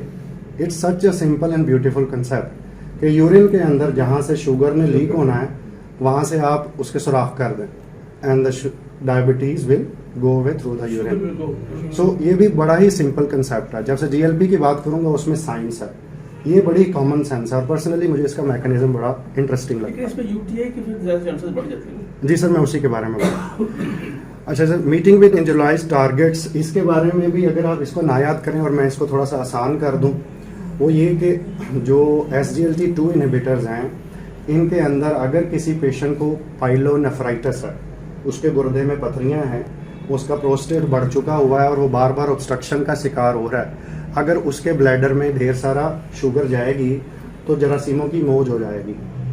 वो वहाँ पे पनपेंगे, खाए पिएंगे और पाइलोनेफ्राइटिस करवा देंगे, बार बार UTI करवा देंगे। तो अ कॉम्प्लिकेटेड यूरिनरी ट्रैक अगर है तो फिर इसको अवॉइड करना कुछ बेहतर है। लेकिन बहुत सारे केस जो इसके बावजूद भी दे आर डूइंग ओके, उनको लो डोज पे इनको बाज़ हम चलने देते हैं। उसकी वजह यह है कि इसके फ़वाइद बहुत हैं। यानी कि इसके बारे में वो हमारा एक दोस्त कहा करता है कि यार ये शुगर की दवाई तो वैसे ही है, ये तो दिल और गुर्दे की दवाई है असल में। क्योंकि ये पिछले दिनों जो आर्टिकल आया आपने सबने सुना ही होगा कि हार्ट फेलियर की वाहिद दवाई है जिसमें लोगों को इतना फ़ायदा हुआ कि उनकी हॉस्पिटलाइजेशन ही कम हो गई। आजकल नॉन डायबिटिक्स में जो हार्ट पेशेंट है दे रहे हैं sir, non diabetic kidney disease में भी मैं दे रहा हूँ। अच्छा वो इसलिए कि प्रोटीन यूरिया भी कम करती है। अच्छा यानी किसी को आईजीए नेफ्रोपैथी है, डायबिटीज नहीं है और उसका वेट भी थोड़ा सा इंक्रीज है, तो डेपा मैं खुद डाल लूँ। एंड दिस इज रिकमेंडेड, ये मेरी जाती प्रैक्टिस नहीं, दो कि we are doing research on it too. डेपा भी सर सर मैं वन बाय वन, डेपा भी और एम्पा भी। जी सर। SGLT2 है, ये सोडियम और ग्लूकोज जी सर। दोनों को यूरिन में पास कराती है, इसके साथ बहुत सा पानी जाता है। तो एल्डरली पेशेंट आमतौर पे जो मेल है वो DTH भी उनको होता है, इससे यानी डायबिटिक भी हैं, हो जाते हैं 50-60 की उम्र में, और साथ उनको BPH भी डेवलप होता है, जिससे पोलिकोयूरिया होता है, तो उनको बार बार पेशाब करना पड़ता है। सर इसी तो अगर वो बहुत ज्यादा अगर वो ये मेडिसिन लेगा और पानी में ज्यादा लेगा तो उस पेशेंट के लिए काफी मसला होगा। सर मैंने इसीलिए अर्ज किया कि जिसका प्रोस्टेट इनलार्ज्ड है, जिसका ब्लैडर ऑब्स्ट्रक्टेड है, उसके लिए ये शायद इतनी अच्छी चॉइस नहीं है। दूसरी तरफ मिसाल के तौर पे एक पेशेंट को हार्ट फेलियर है और वो लैसिस की गोलियां ले रहा है 2 सुबह 2 दोपहर, और उसकी शुगर के लिए कोई और दवाई चल रही है और उसका गुर्दा ठीक है, मैं उसको बेहतरीन तौर पे ये डालूंगा, उसकी पेशाब अगर दवाइयां भी गए, शुगर 1 तीर 3 शिकार, इजाफी पानी भी निकल गया, शुगर भी बेहतर हो गई, दिल के लिए भी बेहतर, प्रोटीन के लिए भी बेहतर। अब सर आने वाले वक्त में हमारी इम्तहान इस चीज़ पे होगा कि हम पिल बर्डन कैसे रिड्यूस करते हैं, हम एक दवाई के साथ 4-4 चीज़ों का इलाज कैसे करते हैं, और इसी के दरमियान पे वो आर्ट बनेगा जिसको प्रिस्क्रिप्शन का आर्ट कहा जाता है। सर एक क्वेश्चन जी सर। तो जैसे लिराग्लूटाइड या सेमाग्लूटाइड, जी ये वेट रिड्यूस करती हैं सर, उसके लिए स्लाइड है, बिल्कुल सही टाइम पे सॉरी। नहीं, एक मिनट, लेकिन सर ये भी हम दे सकते हैं नॉन डायबिटिक्स को SGLT2 for the sake of weight reduction. इसको वेट रिडक्शन के लिए इस्तेमाल किया जा रहा है, लेकिन अगर जब हम FDA अप्रूवल की बात करेंगे सीमाग्लूटाइड वगैरह में, आप लेटेस्ट जानते हैं कि वो अप्रूव हो चुकी हुई है, इसको भी यूटिलाइज किया जा रहा है। ऑफ लेवल यूज हो रही है। तो जैसे metformin- लेटेस्ट जो है वो कौन है? एम्पा? नहीं, हमारे इसके तो यानी कि कई दफ़ा मुझे वो लगता है कि इतने सारे नाम है कि हमारे जैसे पाकिस्तान की कई फीमेल्स के नाम होते हैं तो उसकी तरह के भी रखे हैं, जैसे सीमा ग्लूटाइड, और इस तरह ये कहना ग्लिफ्लोजिन जब बन रही थी तो इसका भी नाम मुझे अजीब सा ला करता था। अब ये कि और भी कई बन रहे हैं, लेकिन जो पाकिस्तान में अवेलेबल हैं उनमें से हमने एम्पा और डेपा को मैंने शामिल किया है। इसमें से बहुत सारी चीज़ें मैंने हटा इसलिए दी हैं, वो बैकग्राउंड नॉइज़ है। अगर कोई चीज़ है पाकिस्तान में ये मौजूद जो नहीं, लाए हैं ये कंपनी वाले, उसका भी मैं सर उसका जिक्र करूंगा, उनके भी सांस रुका हुआ है। अच्छा सर, इसके अंदर ये है कि ये जो सिग्लिफ्लोजीन्स हैं, they can not be used at a very advance renal failure. अगर फर्ज करें कि ये कहते हैं कि आपका GFR 45 ml से नीचे है तो आप फिर डेपा या एम्पा इस्तेमाल ना करें। क्रिएटिनिन अगर 90 के करीब है। नहीं सर, नहीं। अच्छा इसको, हाँ सर, ये क्योंकि वो मेरे ज़हन में कई दफ़ा आ रहा होता है, मैं नफरों वालों को पढ़ा रहा हूँ। अच्छा सर, इस तरह है कि जब GFR 45 से नीचे गिरेगी तो हार्डली पेशेंट की क्रेटिनिन कोई 2 या 1.8 के करीब होगी। ये क्रेटिनिन इतनी ज़्यादा नहीं है, GFR डिफरेंट होती है। अगर फ़र्ज़ करें किसी की क्रेटिनिन 2.5 से ऊपर है और उसकी एडवांस एज है तो ज़्यादा चांस ये है कि उसकी 45 से नीचे आ चुकी होगी, तो आपने वो GFR देखनी है। लेकिन इसके लिए फिर अर्ज़ ये है कि ये जो गाइडलाइंस हैं, I am not a strict follower, I am not a slave of guidelines. उसकी बड़ी बुनियादी वजह ये है कि जो गाइडलाइंस आज से 2 साल पहले थी वो आज नहीं है, जो आज हैं वो कल नहीं होंगी। There is always somebody somewhere in the world जो इन गाइडलाइंस को चैलेंज कर रहा है, उसके मुताबिक ट्रायल डिज़ाइन कर रहा है और वो वक्त का धारा बदल देता। इसके अंदर भी सर जो ग्लिफ्लोजीन्स हैं, अगर पेशेंट की क्रेटिनिन फॉल की है थोड़ी सी और वो प्रोग्रेसिवली प्रोटीन यूरिया इम्प्रूव कर रही है तो हम ग्लिफ्लोजीन्स को नहीं हटाते। Even at CKD 4 and 5 if there is a stable renal dysfunction जो ओवर द ईयर्स स्लो हल्का सा हो रहा है, तो ग्लिफ्लोजीन्स को बंद नहीं करना। इनके फ़ायदे बहुत ज़्यादा हैं, इनके नुकसान कम है सर। आपने गाइडलाइंस का कहा, हमें डायबिटीज हाइपरटेंशन में कई जगह पे we have to individualise the guideline. उसमें हर एक में हम एक तरह की वो सारी गाइडलाइंस फॉलो नहीं करते। और सर इसी के बारे में एक चीज़ कि हाइपरटेंशन के बारे में तो मजाज है, GNC 8 है। आप यूरोपियन गाइडलाइंस उठा के देखें, आप कैनेडियन देखें, आप अमेरिकन हार्ट एसोसिएशन की देखें, तो वो एक दूसरे से ज़्यादा नहीं मिलती। तो आप ये किसी GNC 8 पे तो बहुत शोर मचा था ना जब इसका तो नाम ही GNC लेट रख दिया है। हाँ। Sir GLP-1 this is something interesting, और इसके बारे में ये सारे ये जो सी बैकग्राउंड नॉइज है, इसमें से मैं चाहूँगा आप सिर्फ ये लीराग्लूटाइड और ये सीमाग्लूटाइड का इंजेक्शन, वैसे ओरल फॉर्म में भी अच्छी है, लेकिन सीमाग्लूटाइड जो सी है इसको FDA अप्रूवल मिली है वेट रिडक्शन के लिए।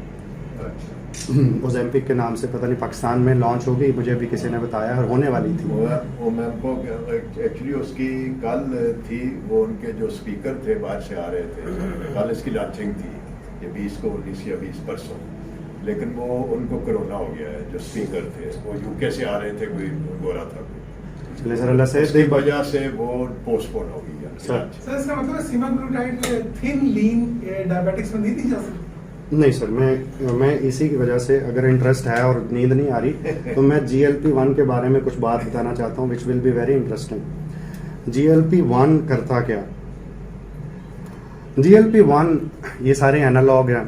GLP-1 हमारे जिस्म में क्या करता है, that should be interesting. Sir आपने बैरिएट्रिक सर्जरी का सबने नाम सुना होगा, वो सर्जरी होती है, बहुत सारे देश बहा मोटे, उसके बाद वो पतले हो जाते हैं। और अगर आपने कभी गौर किया हो, ये बहुत सारे बेचारे मोटे, ये खाते इतना ज़्यादा नहीं, वो बेचारे बहुत कम खा रहे होते हैं, वेट रिडक्शन नहीं होता, लेकिन उसके बाद यहाँ पे एक बैंड लगता है तो वेट रिड्यूस हो जाना शुरू होता है। उसके पीछे साइंस ये है कि उसमें भी GLP-1 बहुत बढ़ जाता है। अब GLP-1 is one of the most intelligent molecules that I have seen in body. ये करता क्या है सर? इनक्रीटिंग मिमेटिक्स नाम इसका रखा गया है, ये इंटेस्टाइन से निकलता है। ये 2 काम हार्मोन्स पे करता है, और मैंने इसे इस तरह याद किए हैं अपने बच्चों के लिए। 5 काम हमारे जिस्म में बाकी उससे बातचीत करके, नेगोशिएट करके उनको भी मना लेता है। 2 काम ये करता है कि ये एक स्नाइपर है। सल्फोनाइल यूरिया ना, वो जैसे फजाई फायरिंग करने वाला, आप उसे दे दें, शुगर 500 है इट विल फायर, शुगर 50 है इट विल स्टिल फायर, उसे इससे कोई लगाव नहीं कि मरीज दा की बनता। लेकिन GLP-1 analogue is an intelligent one, it's a sniper. उसे आप दिखाते हैं कि भाई अगर जरूरत हो तो फायर करना, और सीधी जाके उसे ही मारना जिसको मारना, राहगीर हलाक ना करना। तो GLP-1 is just like that intelligent sniper. अगर आपके जिस्म को शुगर को कम कंट्रोल करने के लिए इंसुलिन को निकालना है, ये सिर्फ तब निकालेगा। इट्स इंटेलिजेंट, और ये टाइम बाउंड है, ये वक्त के साथ साथ अपनी सिचुएशन को बदलता है। दूसरी चीज़ ये जो करता है वो ये है कि ग्लूकोगॉन, हम टाइप 1 टाइप 2 डायबिटीज़ को समझते हैं कि ये सिर्फ असल में इंसुलिन का मसला। ग्लूकोगॉन जो उनसा है, हम सब जब खाना खाएंगे अभी इंशाल्लाह, तो खाना खाने के फ़ौरन बाद ग्लूकोगॉन नीचे चले जाता है। टाइप 2 डायबिटीज़ में वो नहीं जाता, उसकी वजह से शुगर ये ग्लूकोगॉन को भी बातों में ले आता है और ग्लूकोगॉन को भी नीचे कर देता है। आप क्या किया, ज़रूरत पड़ने पे इंसुलिन को ऊपर लेके गया, बिला ज़रूरत, जैसे आप अभी जिक्र कर रहे थे, शामिल नहीं करेंगे। वो देखता रहेगा कि मेरी ज़रूरत है तो मैं शामिल हूँ, वरना वो देख रहा, हिफाजती गार्ड की तरह। तकरीबन 4 या 5 काम ये और इंटरेस्टिंग ये करता है कि ये जाके स्टमक को कहता है कि जनाब आप में जो खुराक आए ज़रा हाथ होला रखें और आहिस्ता आहिस्ता निकालना, स्लोज द गैस्ट्रिक एम्पटिंग। और यही वो मैकेनिज्म है जो बैरिएट्रिक सर्जरी में किया गया, जिससे GLP बढ़ता। अब GLP सिर्फ यहाँ पे नहीं है, GLP ब्रेन में भी जा रहा है। GLP ब्रेन में जाके क्या कहता है कि जनाब भूख पूरी है, आप टेंशन ना लें, स्टाइटी सेंटर को एक्टिवेट कर दो। तीसरी चीज़ जाता है और ये जाके जो जिगर है उसको कहता है कि आपने शुगर जो सी है वो बहुत ज़्यादा नहीं कर। फिर जिस्म के इम्यूनिटी सिस्टम से ये कहता है कि आपने इन्फ्लेमेशन ज़्यादा नहीं करनी। दिस इज़ वाई खून की नालियों में इन्फ्लेमेशन नहीं होती, एथेरोस्क्लेरोसिस नहीं होती, और इसका हार्ट अटैक के खिलाफ भी एक्शन। और आखिरी चीज़ जो वज़न कम करने की है वो ये है कि लिपोलिसिस करता, लिपिड्स को डिस्ट्रॉय करता। अब ये सोचें एक चीज़, और कितना सियाना मॉलिक्यूल है कि इसने यहाँ से शुरू हुआ, स्टमक को बात की, जिगर को की, ब्रेन को की, इम्यूनिटी से बात की, और आखिर में जो चर्बी है उसे भी कहा कि आप करो। और अल्लाह ने GLP मॉलिक्यूल जो सा बनाया था उसका मकसद ये था कि हमारे जिस्म से दिमाग को ये इतला जाए कि हम सफिशेंट खा चुके हैं, आप एनर्जी यूटिलाइज करो। तो वो बैरिएटिक सर्जरी के बाद ही मुसलसल सिग्नल चलना शुरू हो जाता है कि जो गैर ज़रूरी लिपिड पड़े हैं भाई इन्हें ख़त्म करो, ग्लूकोनियोजेनेसिस ना करो। स्टमक को कहा जाता है कि स्लो डाउन हो जाओ, दिमाग को कहा जाता है भूख नहीं लग रही। अब इसके नतीजे में वेट लॉस भी होता, और वेट लॉस सिर्फ इस वजह से नहीं होता कि हम खाते नहीं, वेट लॉस में ये सारे मैकेनिज्म हैं जो मैंने अभी जिक्र किए। इसका ट्रेड नेम कौन सा है जो अभी चल रहा है? सर ये सीमाग्लूटाइड, आई थिंक इसमें कोई आपको ऐसी पॉलिसी नहीं, ओजेम्पिक के नाम से है जो सर सीमाग्लूटाइड है, और ओजेम्पिक के नाम से, राइबेलियस के नाम से इसकी टैबलेट है, ये जो आखिर में लिखी हुई जो है पहली जो है वो एक ट्रोलिसिटी है सर, विक्टोजा की हम बात विक्टोजा करेंगे। की, विक्टोजा। जो ये बाकी सारे हैं ना, मैंने उनका बिल्कुल जिक्र इसलिए नहीं करना कि ये रिकमेंडेशन, बैकग्राउंड नॉइज है। वो बैकग्राउंड नॉइज सर इसलिए हैं कि हर चीज़ आप याद करना शुरू हो जाए तो काम की बात निकल जाती है। मैंने कोई किताब नहीं पढ़ानी, मैं प्रैक्टिकल काम करना चाह रहा हूँ। लीराग्लूटाइड विक्टोजा मेरे पेशेंट में यूज़ कर रहा हूँ, और ये पाकिस्तान में अवेलेबल है, और इसका मोर्टेलिटी बेनिफिट है, ये हार्ट के लिए अच्छी है। दूसरे नंबर पे ये है, दैट्स इट। नहीं, वो जो वंस वीकली है वो आप यूज नहीं कर रहे हैं सर ये वो सर आप प्रेफरेबली सेमा या लेरा किसको? सर अगर कॉस्ट का इशू नहीं है और आपका मरीज अफोर्डिंग है तो सेमा सीमाग्लूटाइड, इज बेटर। सीमाग्लूटाइड वो मरीज, फर्ज करें किसी का आप कहते हैं वजन कम कर दें, वो मरीज 60 साल की फीमेल है, वो कहती है घुटने मेरे खत्म हो चुके हैं, डॉक्टर साहब तुरिया मेरे को नहीं जाता, हूँ दिसंबर आ गया, स्मोक शुरू हो गई, बाहर मैं नहीं जा सकती, हूँ दसो की करूँ।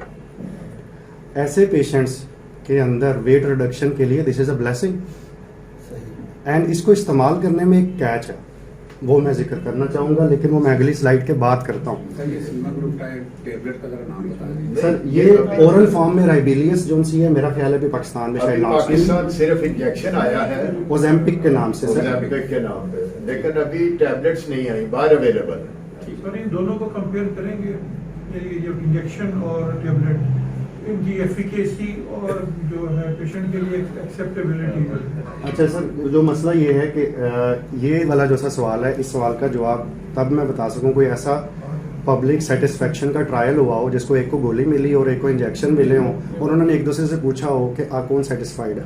ये मेरे इल्म में नहीं है, बट इन जनरल कुछ लोग होते हैं कि यार मैंने गोली नहीं खानी, हफ्ते में एक इंजेक्शन लग जाए, उनके लिए कोई मौज है, वजन भी कम हो गया, शुगर भी बेहतर हो गई। दूसरी तरफ कहते हैं मैंने टीका नहीं लगाना, ज़्यादातर तो उनके लिए ये मसला। ये जो सी लीराग्लूटाइड है ये वंस डेली है इंजेक्शन। अगली चीज सर याद रखें, GLP-1 इसका आगे कसाई कौन है? GLP-1 को टोटे टोटे कौन करता है? DPP-4। असल में DPP-4 खुद कुछ कमाल चीज नहीं है, DPP-4 GLP-1 को टोटे टोटे होने से बचाता है, meaning bye it will increase the level of GLP-1। तो हम जो ग्लिप्टिन्स दे रहे हैं वो भी असल में उसको बढ़ा रही हैं, लेकिन हम इनडायरेक्ट वे से कर रहे हैं। और बाज़ का जिस्म के अंदर GLP कुछ कंडीशंस में अच्छा नहीं बनता, जिन कंडीशंस में आंतों में इन्फ्लेमेशन हो रही होगी उन कंडीशन में प्रॉब्लम्स आ सकती। अब इसके अंदर ये है कि अगर पेशेंट, मैंने जो सामने वैल्यूज लिखी हैं उस पेशेंट के लिए जिसको एडवांस रीनल फेलियर है, उसको विल्डाग्लिप्टिन आप 50 mg पर डे तक दे सकते हैं, इससे ऊपर नहीं। जिसका एडवांस CKD है उसको सीटाग्लिप्टिन आप 25 mg से ऊपर नहीं दे सकते। और टेनेलाग्लिप्टिन जो ये जवान किया उस आखिरकार अभी मुस्कुराया, उसकी 20 mg per day full dose आप दे सकते हैं। 10 और 20 दो डोज है। वैसे 40 पे भी है, लेकिन 40 पे जाने की जरूरत नहीं पड़ती, 20 इज द ओके। लेकिन ये स्लाइड जो सी है ना, ये बेशुमार डॉक्टर्स को नहीं पता, इसके लिए मेरी रिक्वेस्ट होगी, बड़ी आसान है याद करना। विल्डाग्लिप्टिन, अब ये DPP-4 की 3 क्लासेस हैं, अब उनकी डिटेल में जाने की मुझे ज़रूरत नहीं, प्रैक्टिकली ये है कि डोज कितनी देनी एंड दैट्स इट। तो जितना मुख्तसर में कर सकता था उसके बावजूद 100 मिलीग्राम डेली दोनों की दे सकते हैं। हाँ जी sir. Sulfonylureas, sulfonylureas में हम क्या दे सकते हैं? ग्रीन में जिसके बारे में कहा जाता है कि चलो दे दो। अच्छा, ग्लिपिजाइड का ब्रांड नेम किसी को अगर पता, मेरी हेल्प के लिए मैं ब्रांड नेम इसलिए जिक्र करना चाह रहा हूँ, मैंने उनसे पैसे नहीं लिए हुए। मसला ये है कि हम अगर आज की इस गुफ्तगू को इल्म नाफे ना कर सके, और जी नहीं डायनिल ये है, डायनिल है कैपेंटम लाइट, और ये मैंने सुरख और ये पीला और ये सबज इसलिए किया है कि ये इशारे हैं। ये मेरा सुरख ना यूज कीजिए, येलो सोच समझ के कीजिए, और ग्रीन में Go ahead. रेस दे दो आप। ऐसे इतनी रेस नहीं देनी, थोड़ी सी। वो तो नहीं है एमरल्ड गैट्रल जो है गेटरे सर ग्लाइमाइक्राइड, और ये जो ऊपर वाली क्या है? ग्लिक्राइड तो डायमाइक्रोन। डाइमाइक्रोन सर। और ग्लिपिजाइड जब उन्होंने नाम रखा तो ये शॉर्ट एक्टिंग थी, उन्होंने नाम ही मिनी से शुरू किया, मिनी डाय। जमीन है। अच्छा, ये छोटे एक्टिंग की इसलिए गुर्दे में कि अगर फंसेंगी भी, गुर्दा खराब है, ज्यादा डैमेज नहीं करेंगी, निकल जाएंगी। ये तो लीथल है ग्लाइमाइक्राइड। ये एमरल्ड के नाम से? जी सर, एमरल्ड, गैट्रेल ग्लिक्लामाइड किस नाम से? सर, डाइमाइक्रोन के नाम सर, से। ये कितनी की आती है, प्राइस क्या है इसकी? कौन सी? ये सारी डायमाइक्रोन सारी सस्ती हैं, ये सारी अफोर्डेबल है। ये वो ऐसा क्या है ना 60 जी एमआर सर 3060। ग्लाइमाइड तो वैसे ही अब बहुत कम यूज होता है सर अभी भी बहुत गरीब लोग कर रहे हैं, और डायनिल जो है। डायनिल ले sir. Over the counter use हो रही है। मैंने, मेरा ख्याल है आपके सब्र का इम्तहान काफ़ी लिया है, लेकिन मैं चाह रहा हूँ कि मैं एक चीज़ ख़त्म कर सकूँ। सर, रेपाग्लिनाइड मेग्लेटिनाइड्स में से बाय द नेम ऑफ नोवोनाम, ये भी शॉर्ट एक्टिंग है, इसको भी यूटिलाइज किया जा सकता है। डोज कितनी, वो एक लंबी बात है, तो मेरी स्लाइड बड़ी मुख्तसर से इसलिए कि सिर्फ पते की चीज़ याद रहे। इससे आगे तो सर आप मोबाइल पे डेटा एंटर करेंगे, आपके सामने आ जाएगा। ये है सल्फर यूरिया पे नहीं? नहीं सर, ये मेग्लेटिनाइड से आगे सर जो सी ये बात है कि इंसुलिन और कैसे कॉम्बिनेशन करना है। आप इसके बारे में याद रखें कि रिस्क ऑफ हाइपोग्लाइसीमिया इनके साथ थोड़ा ज़्यादा है, इनके साथ लोअर है। उसकी वजह ये है कि ये डायरेक्टली, जैसे पंजाबी में कहते हैं, अन्य वाह फायर नहीं करते। दे लुक, ज़रूरत है तो शुगर होगी कम, शुगर निकलेगी, इंसुलिन निकलेगी ज़रूरत पड़ने पे।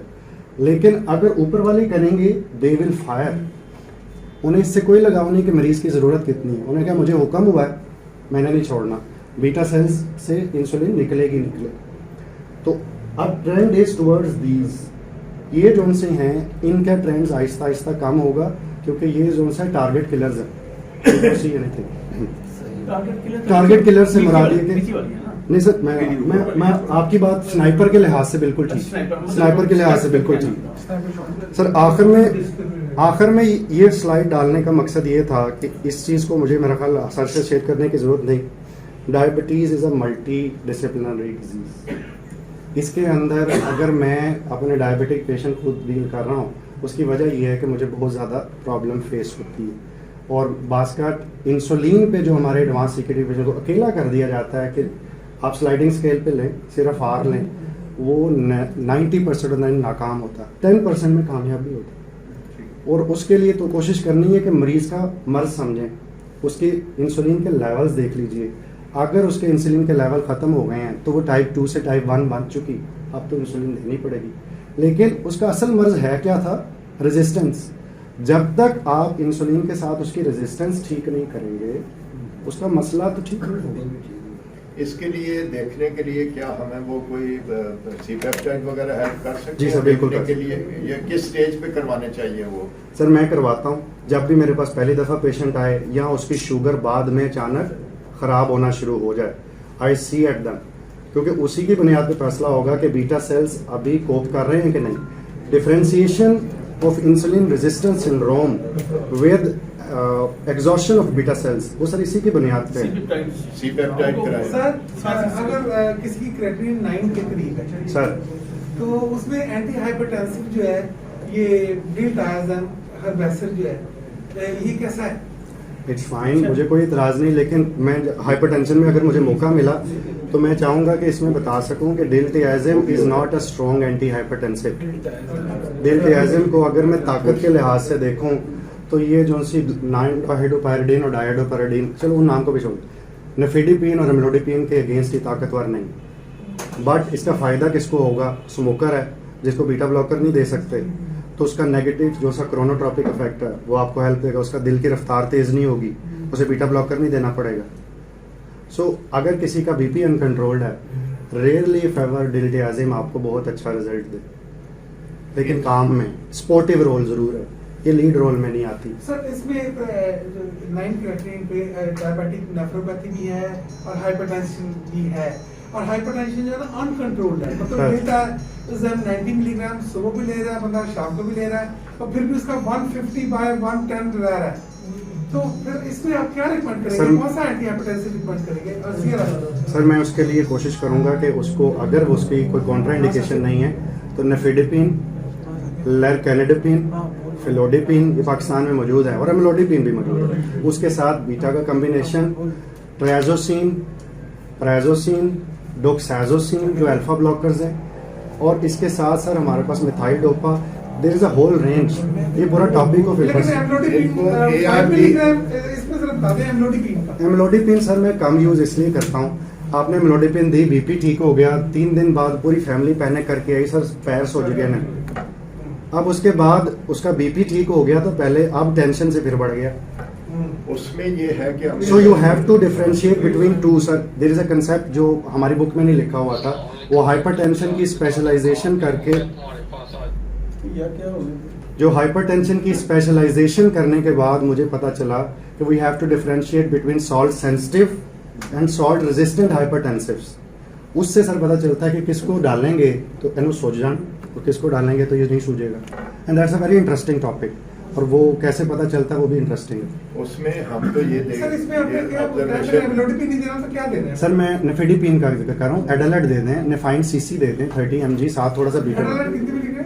30 वाली सर, ओडी बीडी, ओडी या बीडी? बीडी। अच्छा सर, आपने एक बंदा वायबल होता है। सर, मैं उसका 1 by 1 मतलब ये जिसकी 15 पे है या 12 पे है, जी सर, जिसकी 9 है क्राइटेरियन, तो 100 पे डिवाइड करें तो उसके 12 कोई जीएफआर नहीं बची, he should be on dialysis. लेकिन सर डायलिसिस के बाद भी तो जिंदगी है, बीपी तो फिर भी कंट्रोल करना, तो क्वेश्चन तो वैलिड है। अच्छा एक तो क्वेश्चन है कि इंसुलिन का लेवल कब चेक करवाना चाहिए? हाँ जी, हाँ और जी। वो सर कैसे क्या टेस्ट लिखते हैं उसके लिए इंसुलिन लेवल चेक कराने के लिए? अच्छा, मैं फास्टिंग सी पेप्टाइड पे ही रिलाई करता हूँ। There are so many ways, सस्ता है, आसानी से पेप्टाइड फास्टिंग कराना चाहिए। फास्टिंग, ताकि उस तो वक्त ये बात चलेगा कि आपके जो सिक्रीशन हो रही है कि नहीं हो रही है, सर, ये चीज वही है। लेकिन अगर सिक्रीशन हो रही है, आगे रेजिस्टेंस में रही है रिसेप्टर लेवल पे, तो फिर क्या होगा? जी सर, सर ये सवाल अच्छा है, और ये मेरा टॉपिक ऑफ इंटरेस्ट भी है। सर ने सवाल ये किया है कि अगर इंसुलिन लेवल्स आ गए, फास्टिंग सी पेप्टाइड लेवल, तो हमें कैसे पता चलेगा कि इसको इंसुलिन रेजिस्टेंस है कि नहीं? सर शुगर तब होती है या तो शुगर इंसुलिन नहीं काम कर रही, इंसुलिन पैदा नहीं हो रही, या उसे काम नहीं करने दिया जा रहा, 15 मिनट तक। वरना शुगर नहीं होगी। अगर जिसको शुगर नहीं है उसके इंसुलिन लेवल करवाया जाए, अगर वो नॉर्मल रेंज में है तो उसको शुगर नहीं होनी चाहिए। लेकिन अगर वो नॉर्मल रेंज के अंदर है लेकिन शुगर ज्यादा है तो दिस इज इंसुलिन रेजिस्टेंस। इसका मतलब है बंदे हैं, सिर्फ बाहर नहीं जाने दिया जा रहा। बिल्कुल सही। और अगर सर वो fasting C peptide level normal से भी ऊपर है तो प्लीज रिमेंबर कि वो इंसुलिन रेजिस्टेंस सिंड्रोम है। उसके बीटा सेल्स आपसे ज्यादा इंसुलिन पैदा कर रहे हैं, आगे रेजिस्टेंस है जो फसाद पैदा कर रही है। मसला तब होता है साइंस भी तो है ना, ये स्क्रीन के ऊपर जो बैग पे वो जो sir, sometimes they don't come, वो उसके बारे में किताबें मौजूद हैं, और मैं उन टॉपिक्स को टच नहीं कर रहा जो ऑलरेडी बहुत ज्यादा बातें हो। सिर्फ ये बता दीजिए कि ARB कब तक हम दे सकते हैं उसमें? सर इसका पूरा टॉपिक रखेंगे, आधा सवाल जो सा है ना वो खतरनाक ना हो जाए। मैंने इसको भी 2 sword कहा हुआ है। अच्छा, क्योंकि हम ये बाकी तो चीजें ARB कब बंद करने हैं CKD। जी सर, मैं इसका जवाब दे कोई- देता हूँ, इसका जवाब दे देता हूँ, सिंपल लेकिन सा। मेरी रिक्वेस्ट होगी ये जो सा टॉपिक है ना ये भी किसी दिन रखें। ARBs का यूज कैसे है? ARBs अगर किसी पेशेंट को डिहाइड्रेशन है, वो एनसेट्स पे है, उसका एडवांस रीनल फेलियर हुआ है और उसकी इजेक्शन फ्रैक्शन बहुत फॉल कर चुकी है, उसको हैवी डोज ऑफ ARBs ना स्टार्ट कर। हालांकि इन्हीं चीज़ों में उसका फ़ायदा लिखा गया है ना, देखें कार्डिक बेनिफिट उसका है, रीनल बेनिफिट उसका है, इस्कीमिया में उसका है, लेकिन मैं खुद कह रहा हूँ कि उस स्टेज पे जब मरीज बिल्कुल गिरा हुआ हो, हाइपोनेट्रेमिक हो, डिहाइड्रेटेड हो, एनसेट्स में हो, एजेक्शन फ्रैक्शन बिल्कुल फॉल करके क्रेटिनिन रेंज हो गई हो, अचानक ना दें। 5वें गियर में अगर खड़ी मैनुअल गाड़ी स्टार्ट करेंगे तो वहीं पे ठक ठक करके रुक जाएगी। It's a slowly progressive disease. पहले गियर से चलना है, और यहाँ तक कि सर लो सार्टन जो उनसे मैं शुरू करता हूँ वो 12.5 से स्टार्ट करता हूँ, अगर ऐसे पेशेंट में हो, और ग्रेजुअली फिर 25 तक लेके जाऊंगा और 7 RFTs पोटाशियम देखते हुए, और जनरली डे डू वेल। जब उसको कोई भी हमारा दोस्त 50 mg पहले दिन लेता है, वो एक ही thank you thank you sir.